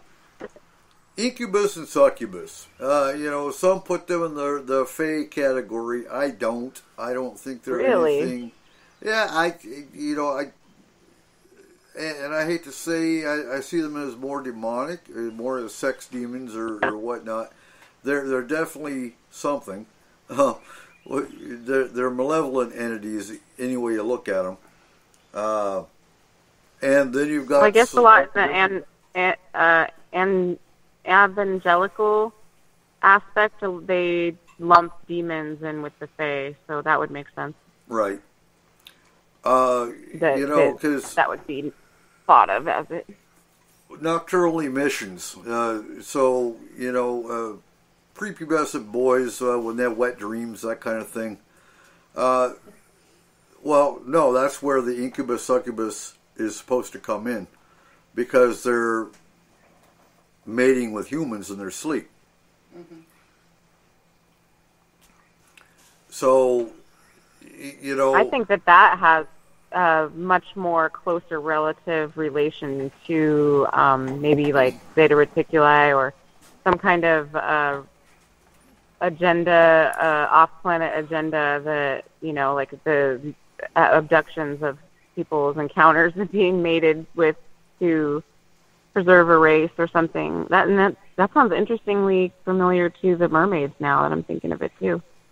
Yeah, there's a lot of similarities between, because alien abduction, they're known to go through walls. Fairies can go through walls. There's been the whole shiny objects in the corner of the eye in relation to fae, and also in relation to alien abduction. Then you got sleep paralysis with abduction, which can also be attributed sometimes to fae. There's a lot of parallel to all the paranormal aspects. So I would say abduction is abduction. So abduction is abduction. It doesn't matter if they're off-world or on-world or ancient race. So when you're talking abduction with fae, though, you're talking more... Yeah. They don't just randomly abduct humans, generally speaking, other than children.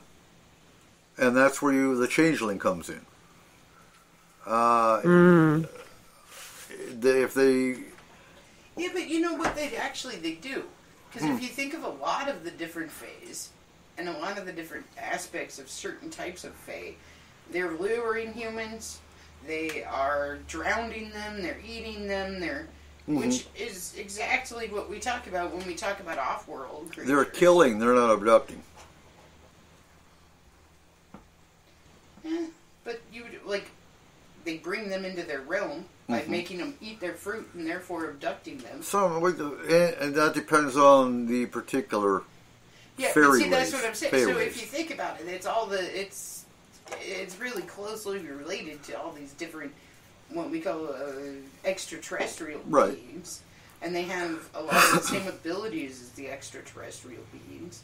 So when we talk about abduction and different things like that happen, well, it could be ET.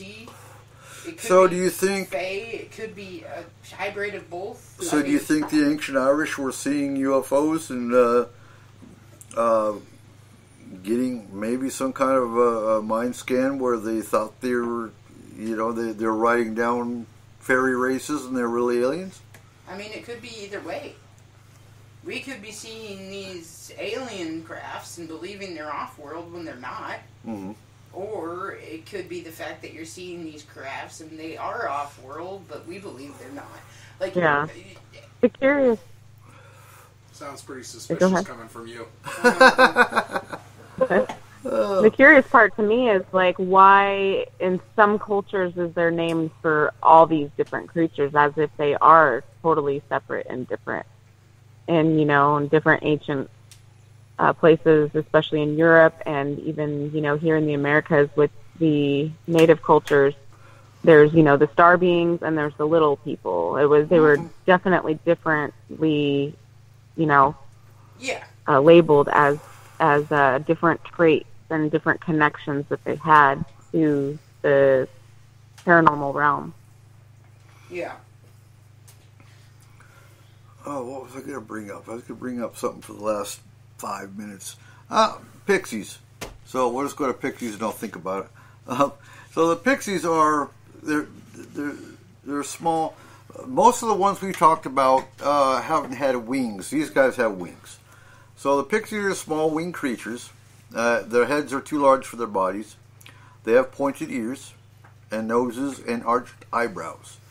So their wings are shiny and translucent.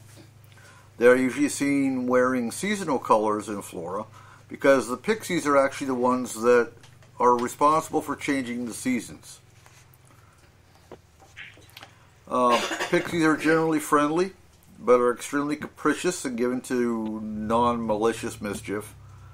The little caps they wear are the tops of foxglove or toadstool plants. These are plants they hold sacred. There is no gender differentiation with these guys. Excessive contact with iron can kill pixies. They are wildly attracted to flowering gardens and are often seen around Beltane, which, for those that don't know what Beltane is, that's May. That's May Day. They loathe human laziness and have been known to pinch a couch potato until he springs into action. I want to see a pixie pinch Cole. Did you get scratched when you were couch potatoing? No, he's by far not a couch potato, but he sleeps on the couch a lot. And I could see a pixie pinching him. The pixie just got mistaken. That's why you're sure this couch sleeping or not? It's the couch pixie. So pixies are trooping fairies, which means they are usually good. They love playing, dancing, and music above all else. They like to have large gatherings. They're known in North England as pixie fairs. They do allow humans to watch their pixie fairs briefly, but they're never asked to join in. They are quite attracted to small children, laughter, and happiness. They love gardens, especially heather and other flowering plants. So they are known to sip nectar from flowers like honeysuckle. And again, they are prankish. So, do they fly yes, weird? Indeed. Like, okay, so if you're thinking about a pixie and you think about the definition of a pixie there, and the description of a pixie, it's got a really big head and a little bitty body with little tiny wings. Doesn't it seem like it would be always off balance and like flying with its head down? Well, we've actually seen some videos from those ring cameras of what appeared to be an insect, but really didn't feel like one. That could be a pixie. It just seems like... Yeah, we have pixies here in Darrington. It just seems like mechanically that wouldn't work. Like having a bigger head than the body? Be falling forward. That depends on their wing strength. Yeah. Well, I guess it's like a bee. Somehow they fly even though they're completely unaerodynamic. Well, look at a hummingbird. Yeah. But the hummingbirds do have a smaller head. So... Yeah, they're often depicted as a glowing orb of light when they're, further away. Right. My husband actually got to see one. I was kind of jealous at first, but I'm happy for him now. But he came in and was so excited. He's like, I can't think of anything else it could be. We do not have lightning bugs here, because he grew up in, St. Louis, and they had lightning bugs, and that's what it kind of reminded him of at first. But it was blue. Right. And it was a big blue, I mean, not big, but like bigger than a small insect, and smaller than a bird. And it was a blue orb glowing, and it was right at dusk, like you were talking about with the veils being thin during the solstice and other powerful times of the year when the cross quarters are, when you go to the ocean at where, water meets land, the veils get thin, or, when you have different portals, and also at dusk or at dawn when it's not neither light nor dark. It's kind of like that in-between space is what they call it. And that's when he saw it. And, I mean, it was, I believe him 100% by the way that he described it to me and the look on his face and his energy. And it's exciting to know that. And yeah, I could see them being a blue. A colored orb. Most definitely, because and that's what's interesting. It's hard to it's hard to translate orbs, because most of your orb pictures you do see, they're dust. They're obvious. Whether it's particle. Dust particle moving through from a fan or a furnace kicking on. Light refraction or... Right. But the true orb usually has its own energy, its own movement, its own light source. Movement, yeah. Right. And then you have to figure out, is this orb an insect or other? Yeah, and that's what his rational mind tried to do, right?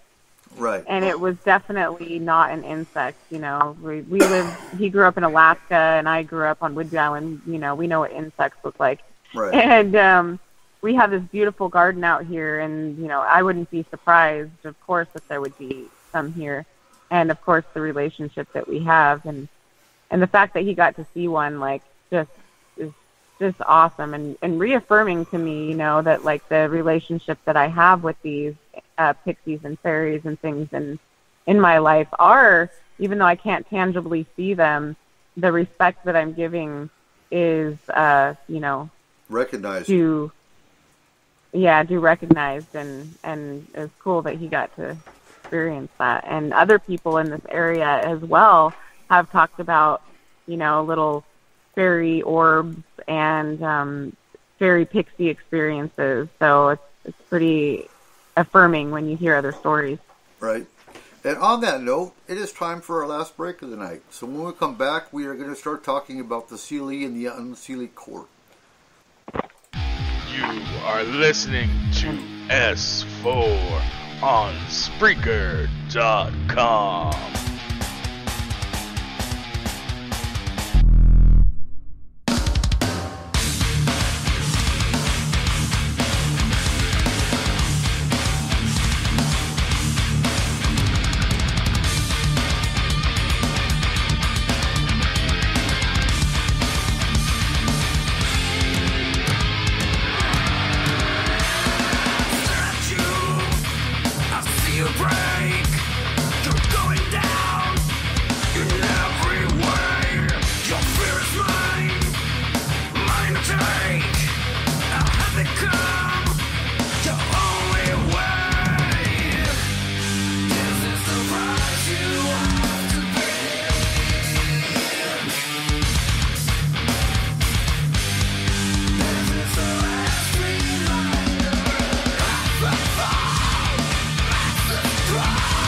Eric Cooper.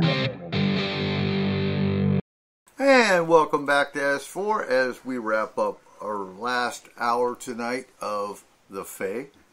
Fae. And we have them all over the Cascades. We know that. So the Seelie Court.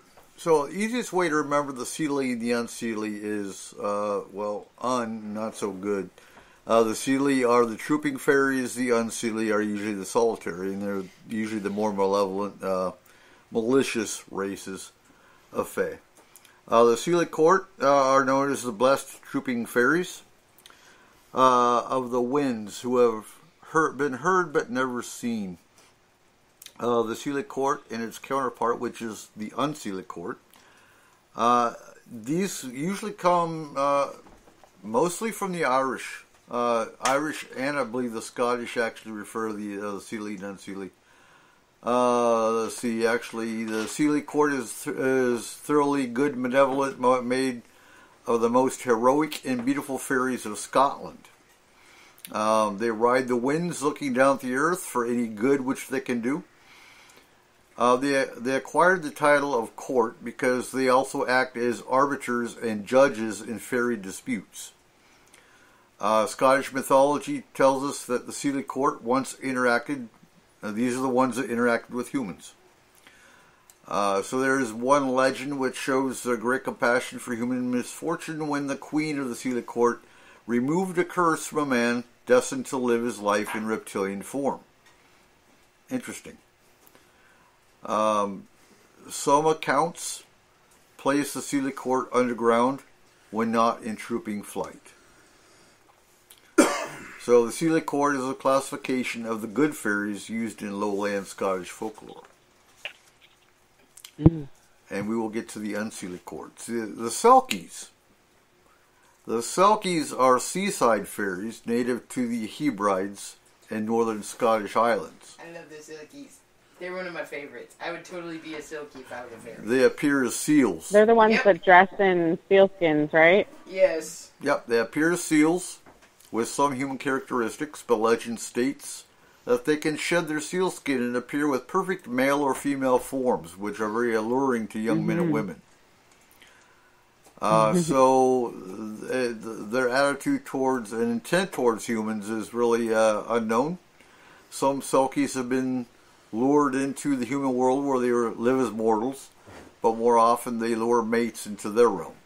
They can't steal human mates as some sea fairies do, but they must convince them to come willingly.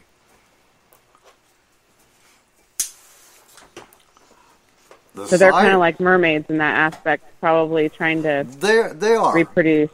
Yeah, they're very similar to mermaids with that aspect, yeah. Then you got the sirens.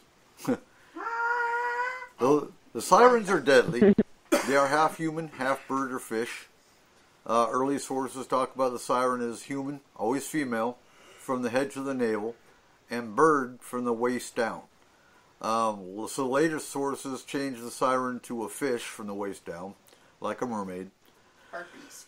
But they usually have wings. In some cases, sirens are described as having both bird's feet and a fish tail. Yeah, so more like a harpy. Yeah. The difference is the sirens charm men with their beautiful singing. Sailors who are attracted to the singing fall asleep. The sirens then attack the men and tear their flesh. They eat some. They sing when it is stormy, but weep when the weather is fair. And then there's sprites. So, like the soda? Yep. Just like the soda. So a name for spirit fairies are not usually used for earthier forms. A sprite is an elf fairy. They were first seen in the 1300 AD from the Old French esprit, or spirit, from Latin spiritus. They are described as a nimble elf-like creature. But they're associated That's probably what I saw.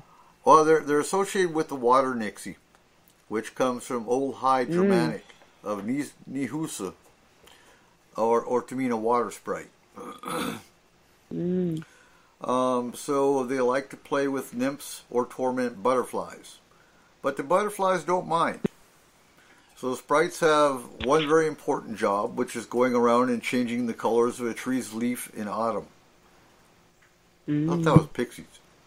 Apparently it's the sprites. Pixies bring in the spring. Okay. So they have many cans of bright paint in every shade between red and yellow. This makes sure they don't run out. They're very creative. Mm-hmm. They're muses, artists, and poets. And they are some of the most creative fairies. Some even decide to bond or marry a human or elf and stay with them their whole lives. They're known for being a dot of light and sometimes mistaken for fireflies. There you go. That's probably a sprite that he saw, not a pixie. Oh, yeah. I bet. So sylphs. Sylphs appear as very small winged creatures whose features are vaguely human.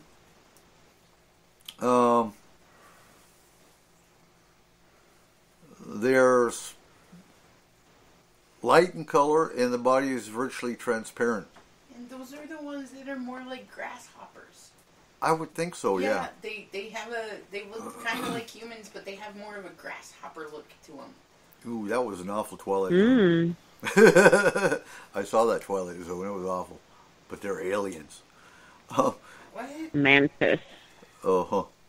Those are the ones that live in the tree over there. Are they? Okay. Those are the ones that Kimberly talks about all the time. So sylphs are the element of air, and they actually originate from Greece and Egypt. They can be very helpful to humans who seek them out.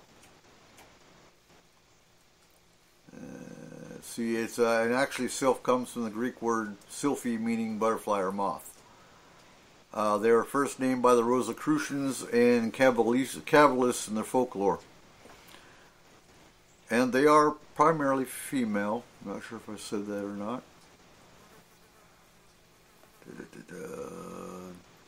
Trooping fairies. And now we'll start,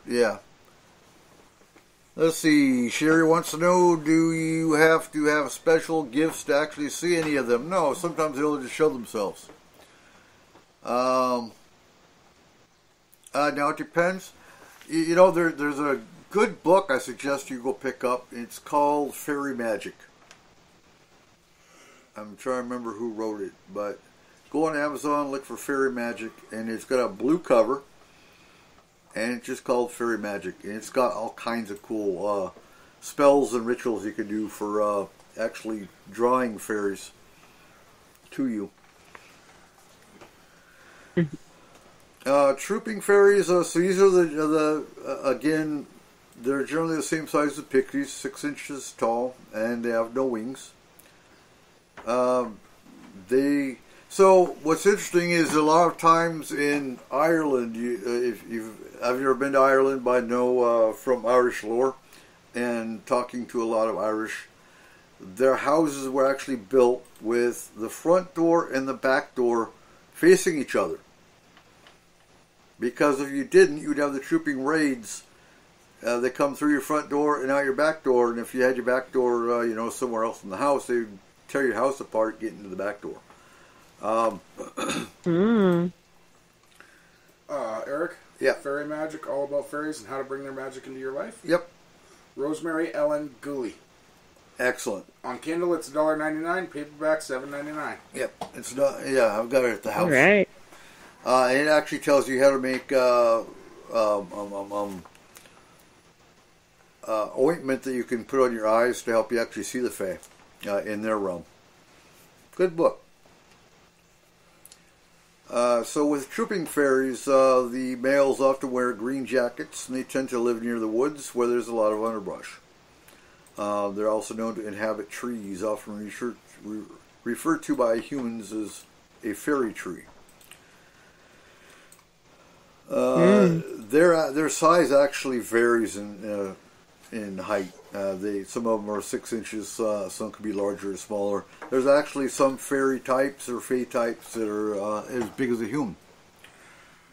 Some that are bigger. Yep. Yeah. So, trolls trolls, again, they also vary in size, but they are larger than most fairies. They are hairy and bipedal, and some are quite grotesque. They hate humans, they hate animals, and they hate other fairies. They've been best known as guardians of byways, though they help. They aren't there to help you.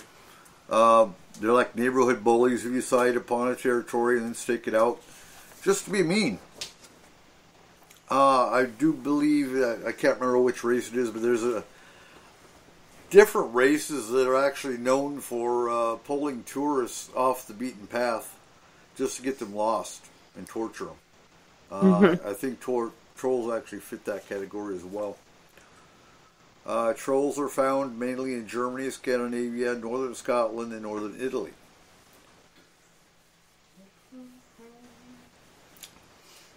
Do you think there was some kind of maybe vendetta against humans that trolls have? Like, so there was some kind of event that happened in distant past, maybe that made them hate humans?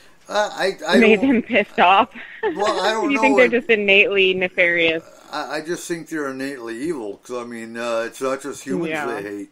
They hate other fairies. They hate, maybe they were cast outs.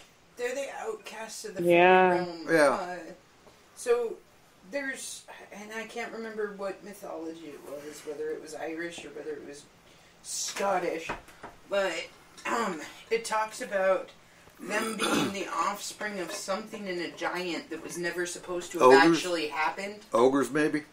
And because it did, they were hated by not only the world of man, but the world of the Fae as well. Right. So they became outcasts and they had to live on their own. There's usually a reason that they're vindictive. Yeah, and whatever, and like I said, I can't remember if it was Scottish or Irish mythology, but these two creatures got together, so it was a giant, and I can't remember what else it was. Sound like an ogre. They mated, and they had twins, one boy and one girl.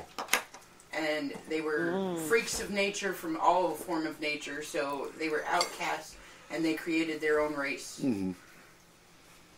And, again, like anything, actually, I mean, if you were raised with a horrific childhood, unless you change the cycle, you're going to grow up to be hateful and vindictive. I believe it was actually the giants and the Cyclops. That's a... And it created something that was never supposed to have happened because they were never supposed to have been in the same area or mated with each other. It was something really awkward. That explains so much. Yeah. So, yes, they hate humans, animals, and other fairies. And that, if they got cast out, that would explain so much. So the Undines. The Undines appear like small seahorses with human faces. They are stern and yet playful, depending upon what they feel is their appropriate role at the time. They're also thought to have a somewhat seductive nature. And there's a horror book called Undine that I have yet to read. They're very small size in relation to humans. So that, let's see, makes them little threat to humans, but they're elements of water. And if you're into ceremonial magic, they usually follow the West, which, for anyone that practices traditional magic, knows the West is water anyway. They originated from Greece. They look like small seahorses. And what was the other one? That was the Selkie, wasn't it? Small seahorses? No, that's the Kelpie. Kelpie, there we go. So if the Kelpie are from Scotland, I could see the Undines being the same, just different cultures. Again, like a lot of these. And so now we have the Unseelie Court. The Unseelie Court, like the Seelie Court, has never actually been seen. Attempts by humans to describe them paint them as a massive dark cloud which rides upon the wind. They're thoroughly evil. The term Unseelie actually means unblessed. So while the Seelie Court was the blessed court, these guys are the unblessed.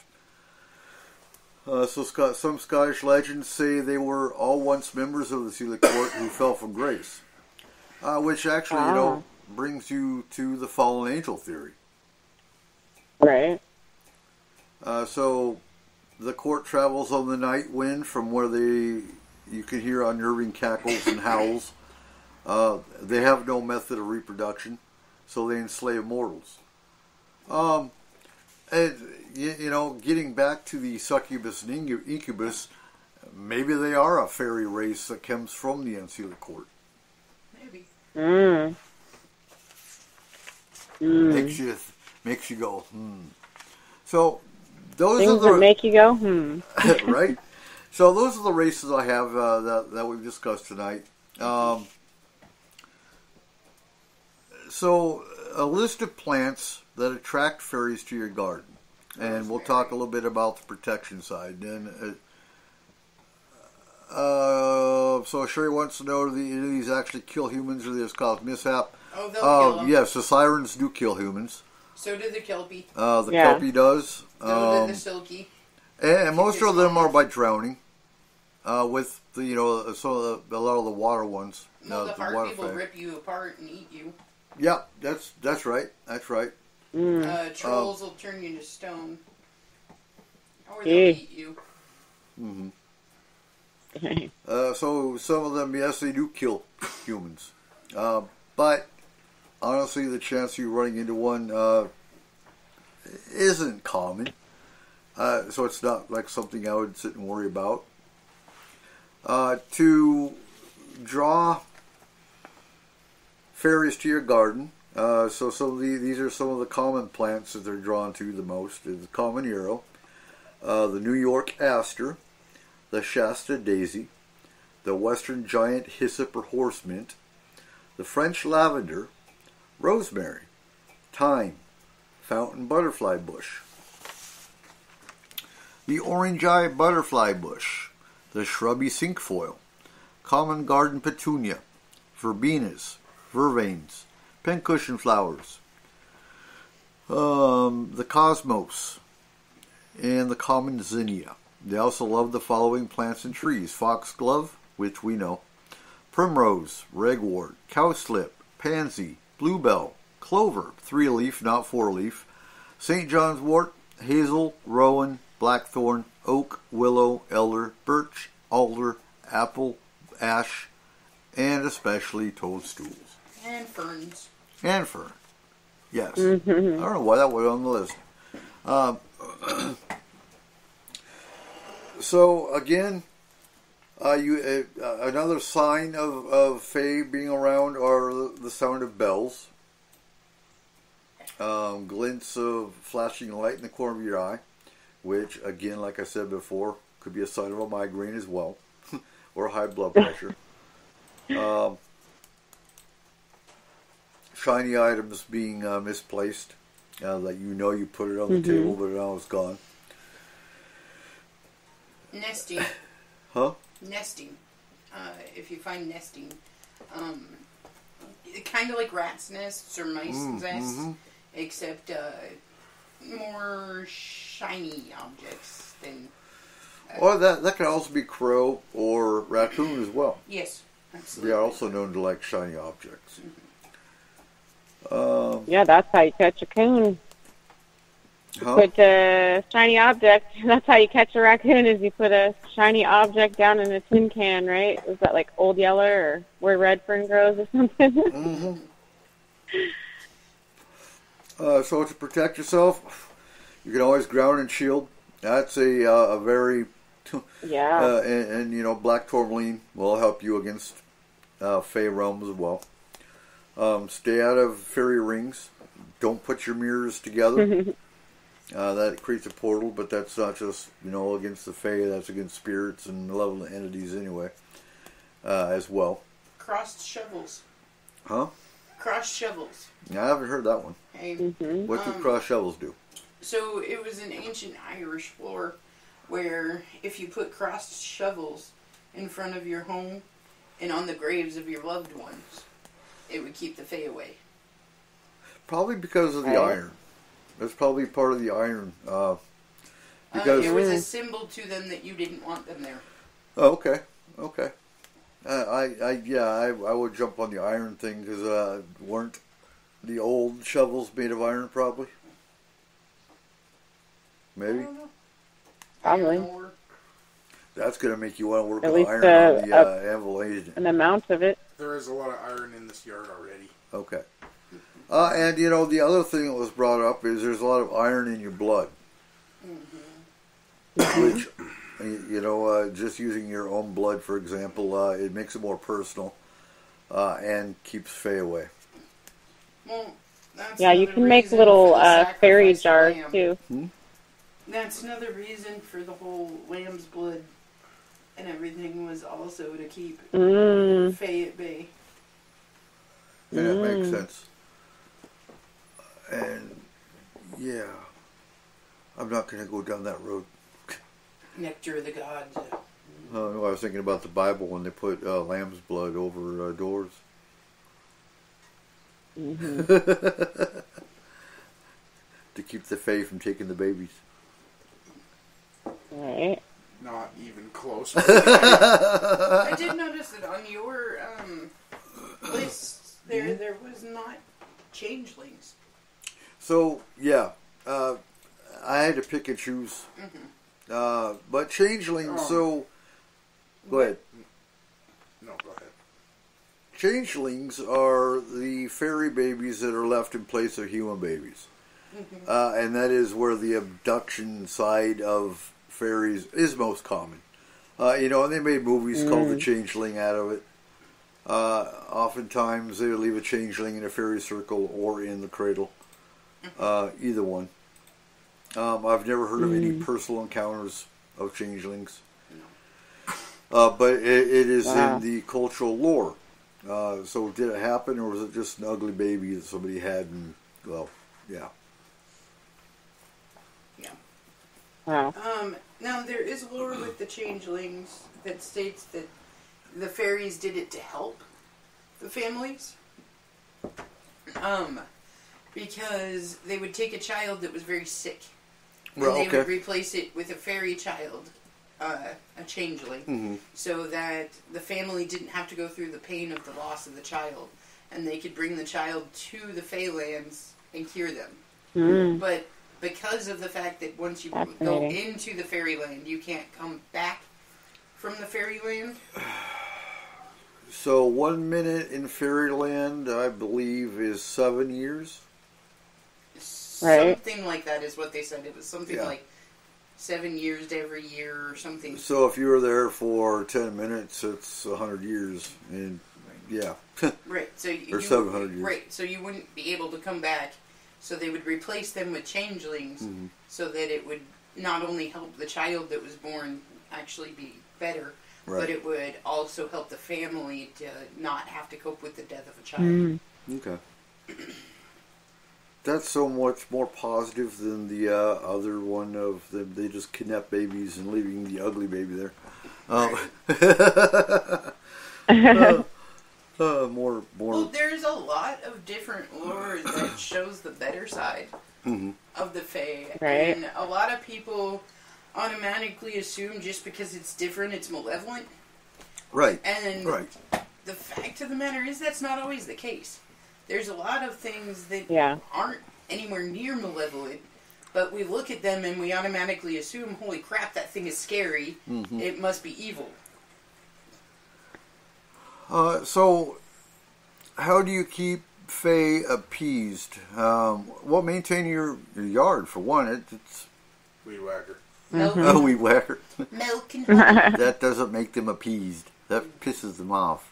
Well, not really, because you're taking care of the grass and the weeds, and so use the weed whacker, Nicole. Yep. Only on the fairy garden. Leave them offerings of juice or, like she said, milk, honey, small little things that they would like, little fruit. Sing them a song. They like music. Thank them for all that they're doing, to take care of this world, and just give gratitude. Well, gratitude and respect. Respect has been a common denominator with most of these races. You disrespect them, they're going to be pissed off. But that's with humans as well. Now, I mean, that's with anything. You disrespect Bigfoot, he's going to throw rocks at you. He's going to run you out of the woods. Yeah. And if you're careful, then he'll protect you, and he'll hit some trees to scare off a cougar. Let's see. Okay, so Sherry says we talked about the Fae tonight. Which ones are prevalent in the U.S.? Do you think they have anything to do with aliens at all? You know, there's question. So any of them and all of them can be prevalent in the U.S., to be honest with you. There are specific types that are more likely to be in specific areas. The pixies are definitely here. The gnomes, the elves are definitely here. But I'm talking regionally because of the weather patterns and because of different things like that. Okay. Fairies in general are everywhere because they are maintaining the gardens. They are a part of the forest. They are a part of plants in general. But like, for instance, you're less likely to find a water sprite in the Sahara Desert than you are... No. So water sprites are really common in mountain streams. Right, and that's what I was saying, is that they're a specific region-based Fae. No, they're not going to be in the desert. You're absolutely right. They are more common. You can actually see water sprites in any mountain stream. Literally. Right. You know, when you see the blue glint of light and the babbling brook, that is your water sprite. So what's in Alabama? Oh, no. Well, in Alabama, you're still going to have water sprites. You're still going to have your gnomes and your elves, and they're maintaining your forests. Vampires. Vampires? Well, that's Louisiana. Close enough. So Louisiana has what's called, I didn't pull that one up, but they have what's called Cajun elves. And they were actually brought up by the bayou. And there's not a whole lot written about them. I believe it's a cultural thing, again, brought over from Europe. Yeah, bayou by the French. The French Quarter, obviously. So, yes, they did mention the Cajun fairies, known for taking care of the bayou. When you look at a lot of the fairy types, you'll see they're there. They have a purpose. They're taking care of something, whether it's a part of earth or a part of water, or a part of the wind or storms. You know, a lot of storms are equated to sirens, to selkies. You'll find a lot of the water creatures down in Alabama. Yeah. And no, you're not doomed. Just there's no, you don't have to worry about a lot of them. Again, just maintain your yard. You know, don't chop down trees unnecessarily. Things of that nature. Leave out some milk and honey. Or clear cut everything and cement. Okay, so I'm just going to say, I wouldn't honestly suggest leaving out milk and honey. Once you start, don't stop. That's what I'm saying. If you don't actually want them around, don't start that process. Don't leave out stuff for them. Because that is a draw for them, and all you're doing is bringing them in instead of keeping them away. If you don't want them around you, don't set up an altar, don't put out milk and honey, don't do any of that. And I don't blame you, Sherry. Sherry's scared of Louisiana. The bayou's a whole nother. I've been to the bayou. The bayou's a whole nother world. I can't wait to go. I'm going to go check out some freaking. You're going next year, aren't you? Vampire Stat and everything. Yeah, buddy. I'm headed over there next year. So let's see. What else we got to bring up? Leprechauns. What about them? Oh. We already brought up leprechauns. We talked about leprechauns. Okay, I missed that part. So for our listeners, Cole's really not feeling good tonight. He's just running the studio side of it. And he'll go back and listen to the show again Monday. But yes, leprechauns, yes, they do wear green. They, I'm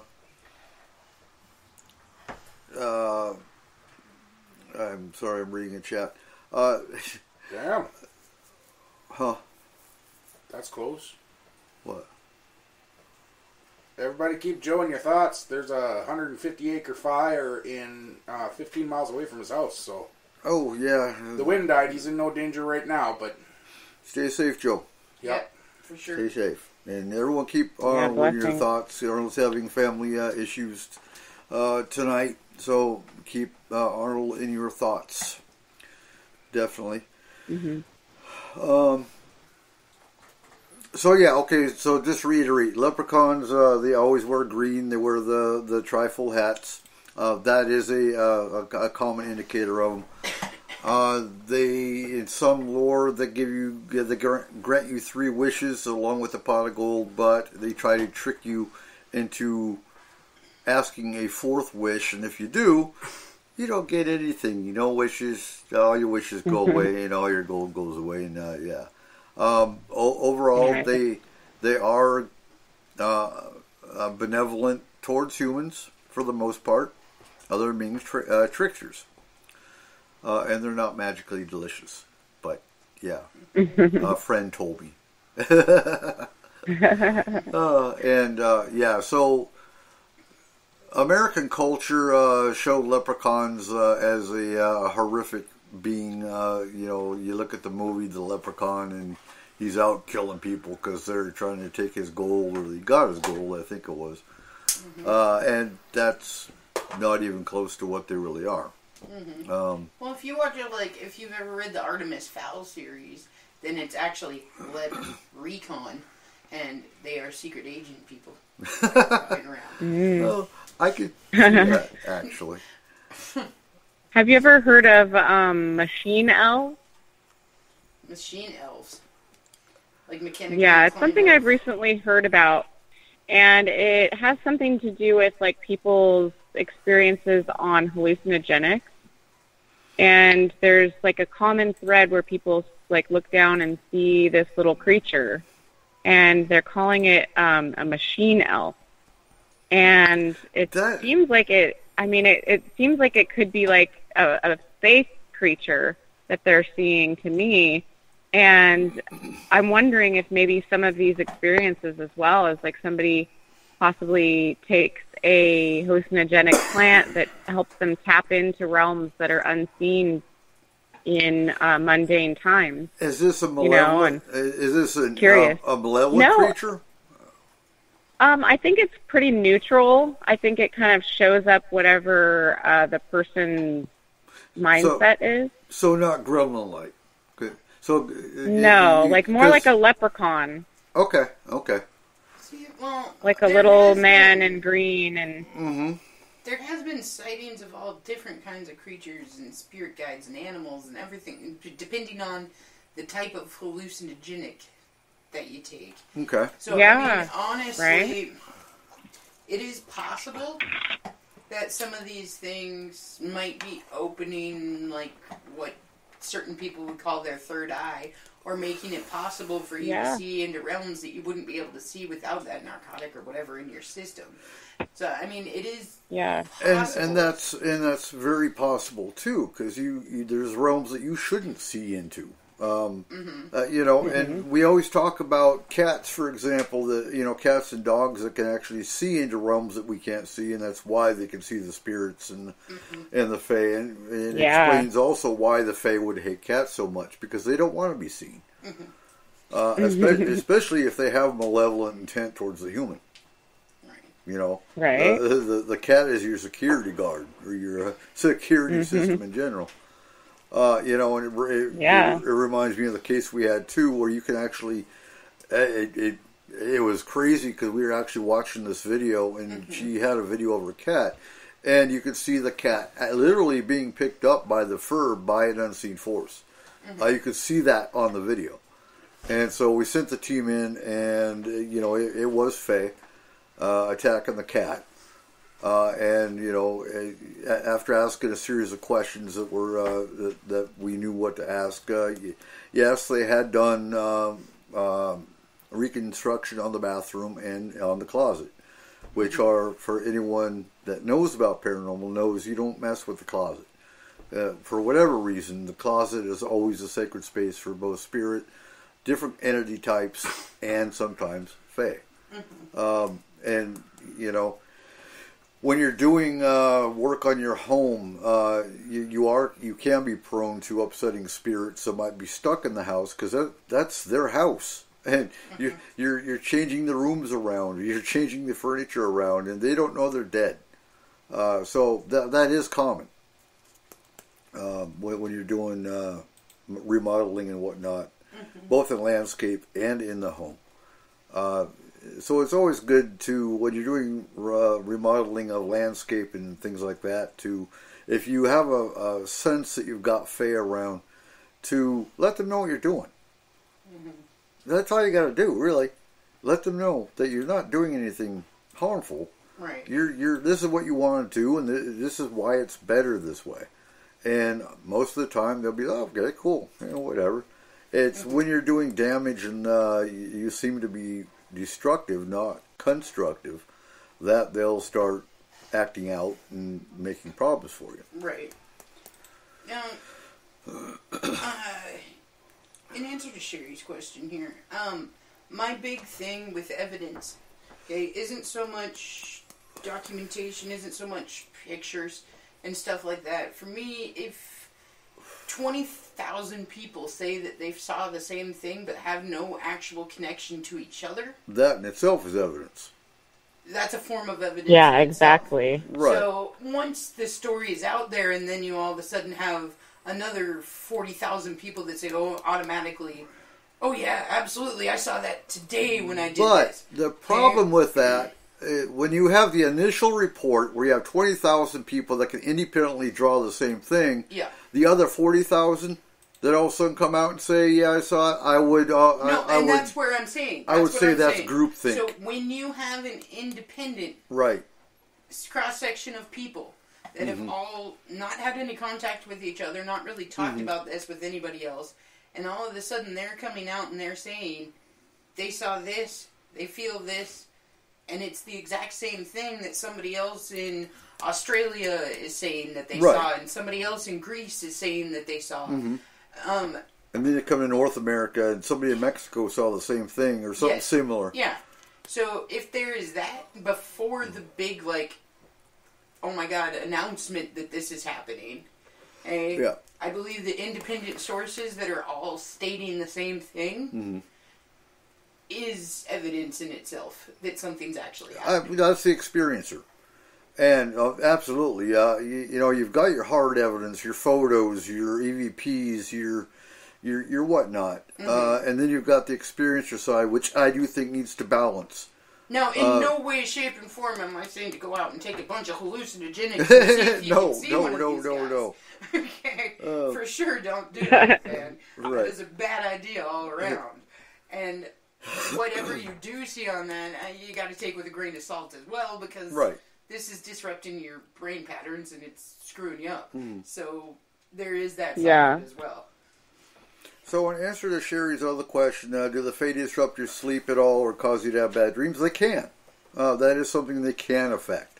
Yes, and that's something, and that's why anytime dreams are brought up, I always, and I say this every time this comes up, always keep a dream journal.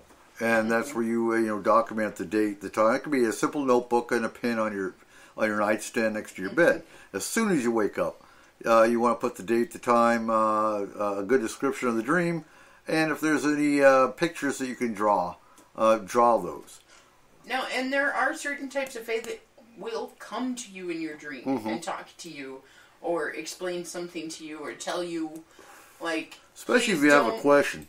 Okay, so, if you're sitting there and you're contemplating to yourself whether or not you should go out into your yard and you should cut down that tree that's been, oh man, this thing kind of bothers me, I'm thinking I'm going to cut it down. Okay, something of that nature where it's in their world.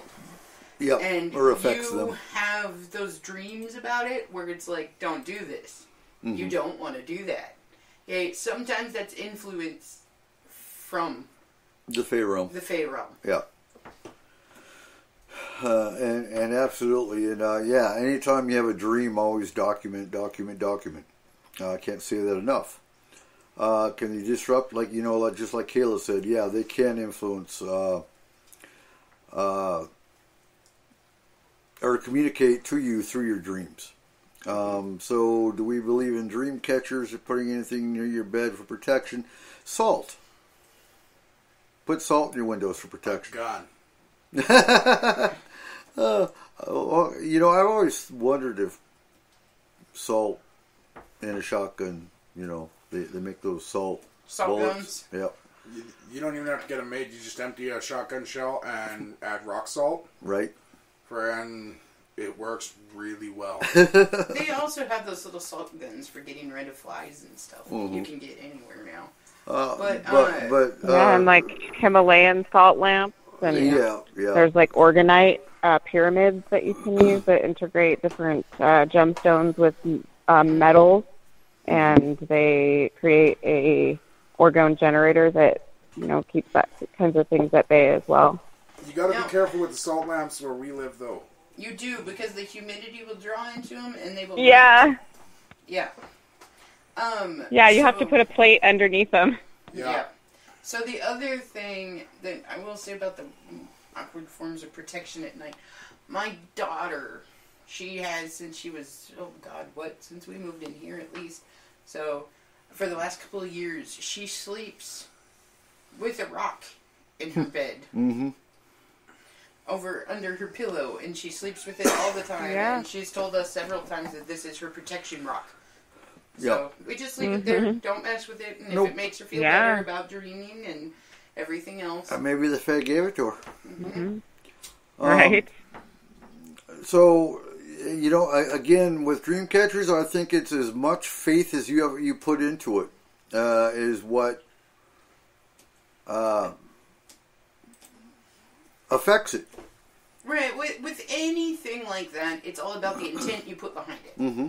Okay? Because you can have every amplifies. form of protection in the entire world, and if you don't believe in any of it, it's not going to help you. It's not going to do anything. Yep. And it's all about your intent and how much energy you put behind it. I don't put a whole lot of credence into dream catchers. Personally, I don't think running out to the store and buying one, unless you actually put your own energy into it to charge it. I think if you make your own, you're or a gift. Not using yours right. Mine has a gun in it on a tripwire. Friend, nothing comes to get me at night. That's the gun, not the dream catcher. It's a bit of both. And like with anything, it's good to cleanse your spiritual accoutrements as well. Clean out and anything that is gathered by that item. Okay, so as we start winding down the show tonight, so where can we find your book again, Harmony? You can find Birthing a New Paradigm on Amazon. You can get a copy there with free shipping, and you can also get a copy on your Kindle. And then I also have it available, a link on my website, wildcraftwellness.net. And then you can also get a copy on Etsy. I have an Etsy on Wildcraft Wellness, and you can get an inscribed copy there also with free shipping. So, you can check it out. I highly recommend anybody who is into deep diving, into personal development, shedding the layers of judgment and just the patterns that no longer serve us, and kind of understanding how my journey helped me may help you. Just another piece to the puzzle. So, thanks. Excellent. Cool. So August 11th to the 14th, come check out the S-4 Paranormal Radio booth at the Skagit County Fair. Yeah. And we will also be at the Marblemount Sasquatch Conference August 28th and 29th at the Marblemount Community Center. Mm-hmm. So those are two events that S4 will be at. So come say hi, let us know you're a listener, and get your merchandise. Absolutely. So many of you know that I've been delving more into the acting side, so wish me luck. Cole and I did a video audition for a movie called Ghost Memories, and hopefully I'm getting that role. And then I am playing a character named Alan in a series called The Town. That actually starts filming in December. So go look for The Town, and they actually, what's that site? Backstage? Huh? Backstage? Not Backstage. Where movies go to ask for help. It depends on which one they use. I believe it is crowdsourced. So if you go on crowdsource and look for The Town, they are asking for help to budget this movie. Or a TV show. It's a TV show, not a movie. And of course, we'll let you all know when Kimmy gets released. That's Kimi. And that's the movie I was in here last month as a homeless veteran. So next week on S4, we are having our June Roundtable. Yep, Barry and Joe just messaged me on Facebook. They said hi to everyone tonight, and they can't wait to be on next week. Excellent. And Harmony, you will be on Roundtable next week as well. Sure, yeah, I believe I'm available. So excellent. So we have Roundtable next week, and on the 27th, what constitutes paranormal missing people. So while we did talk a little bit about missing people last week here in the Cascades, we are talking about missing people nationwide and actually internationally a lot more in depth as far as what differentiates the normal missing, the crimes, that kind of thing, with the paranormal. So we'll be delving into that a lot more. So with that, you feeling okay, Cole? Yeah. Hopefully Cole feels better next week for Roundtable. You better. I'm going to be out of... Yeah. Right? Mutilating cattle. Well, I got to get my mutilation quota done. Okay. Just bring home steaks. Okay. Yeah. And so with that, folks, stay safe this week. And remember, keep your eyes to the skies. Ladies and gentlemen, thank you for joining us tonight on S4, the official voice of Forest Moon Paranormal. You can contact S4 through our website at www.s-4radio.com or on Facebook. Make sure you give us a like on our page and join the Forest Moon Paranormal group. If you are interested in advertising, take a look at our packages and contact Cole or Eric at 1-360-999-2830. Again, thank you. And remember, keep your eyes to the sky.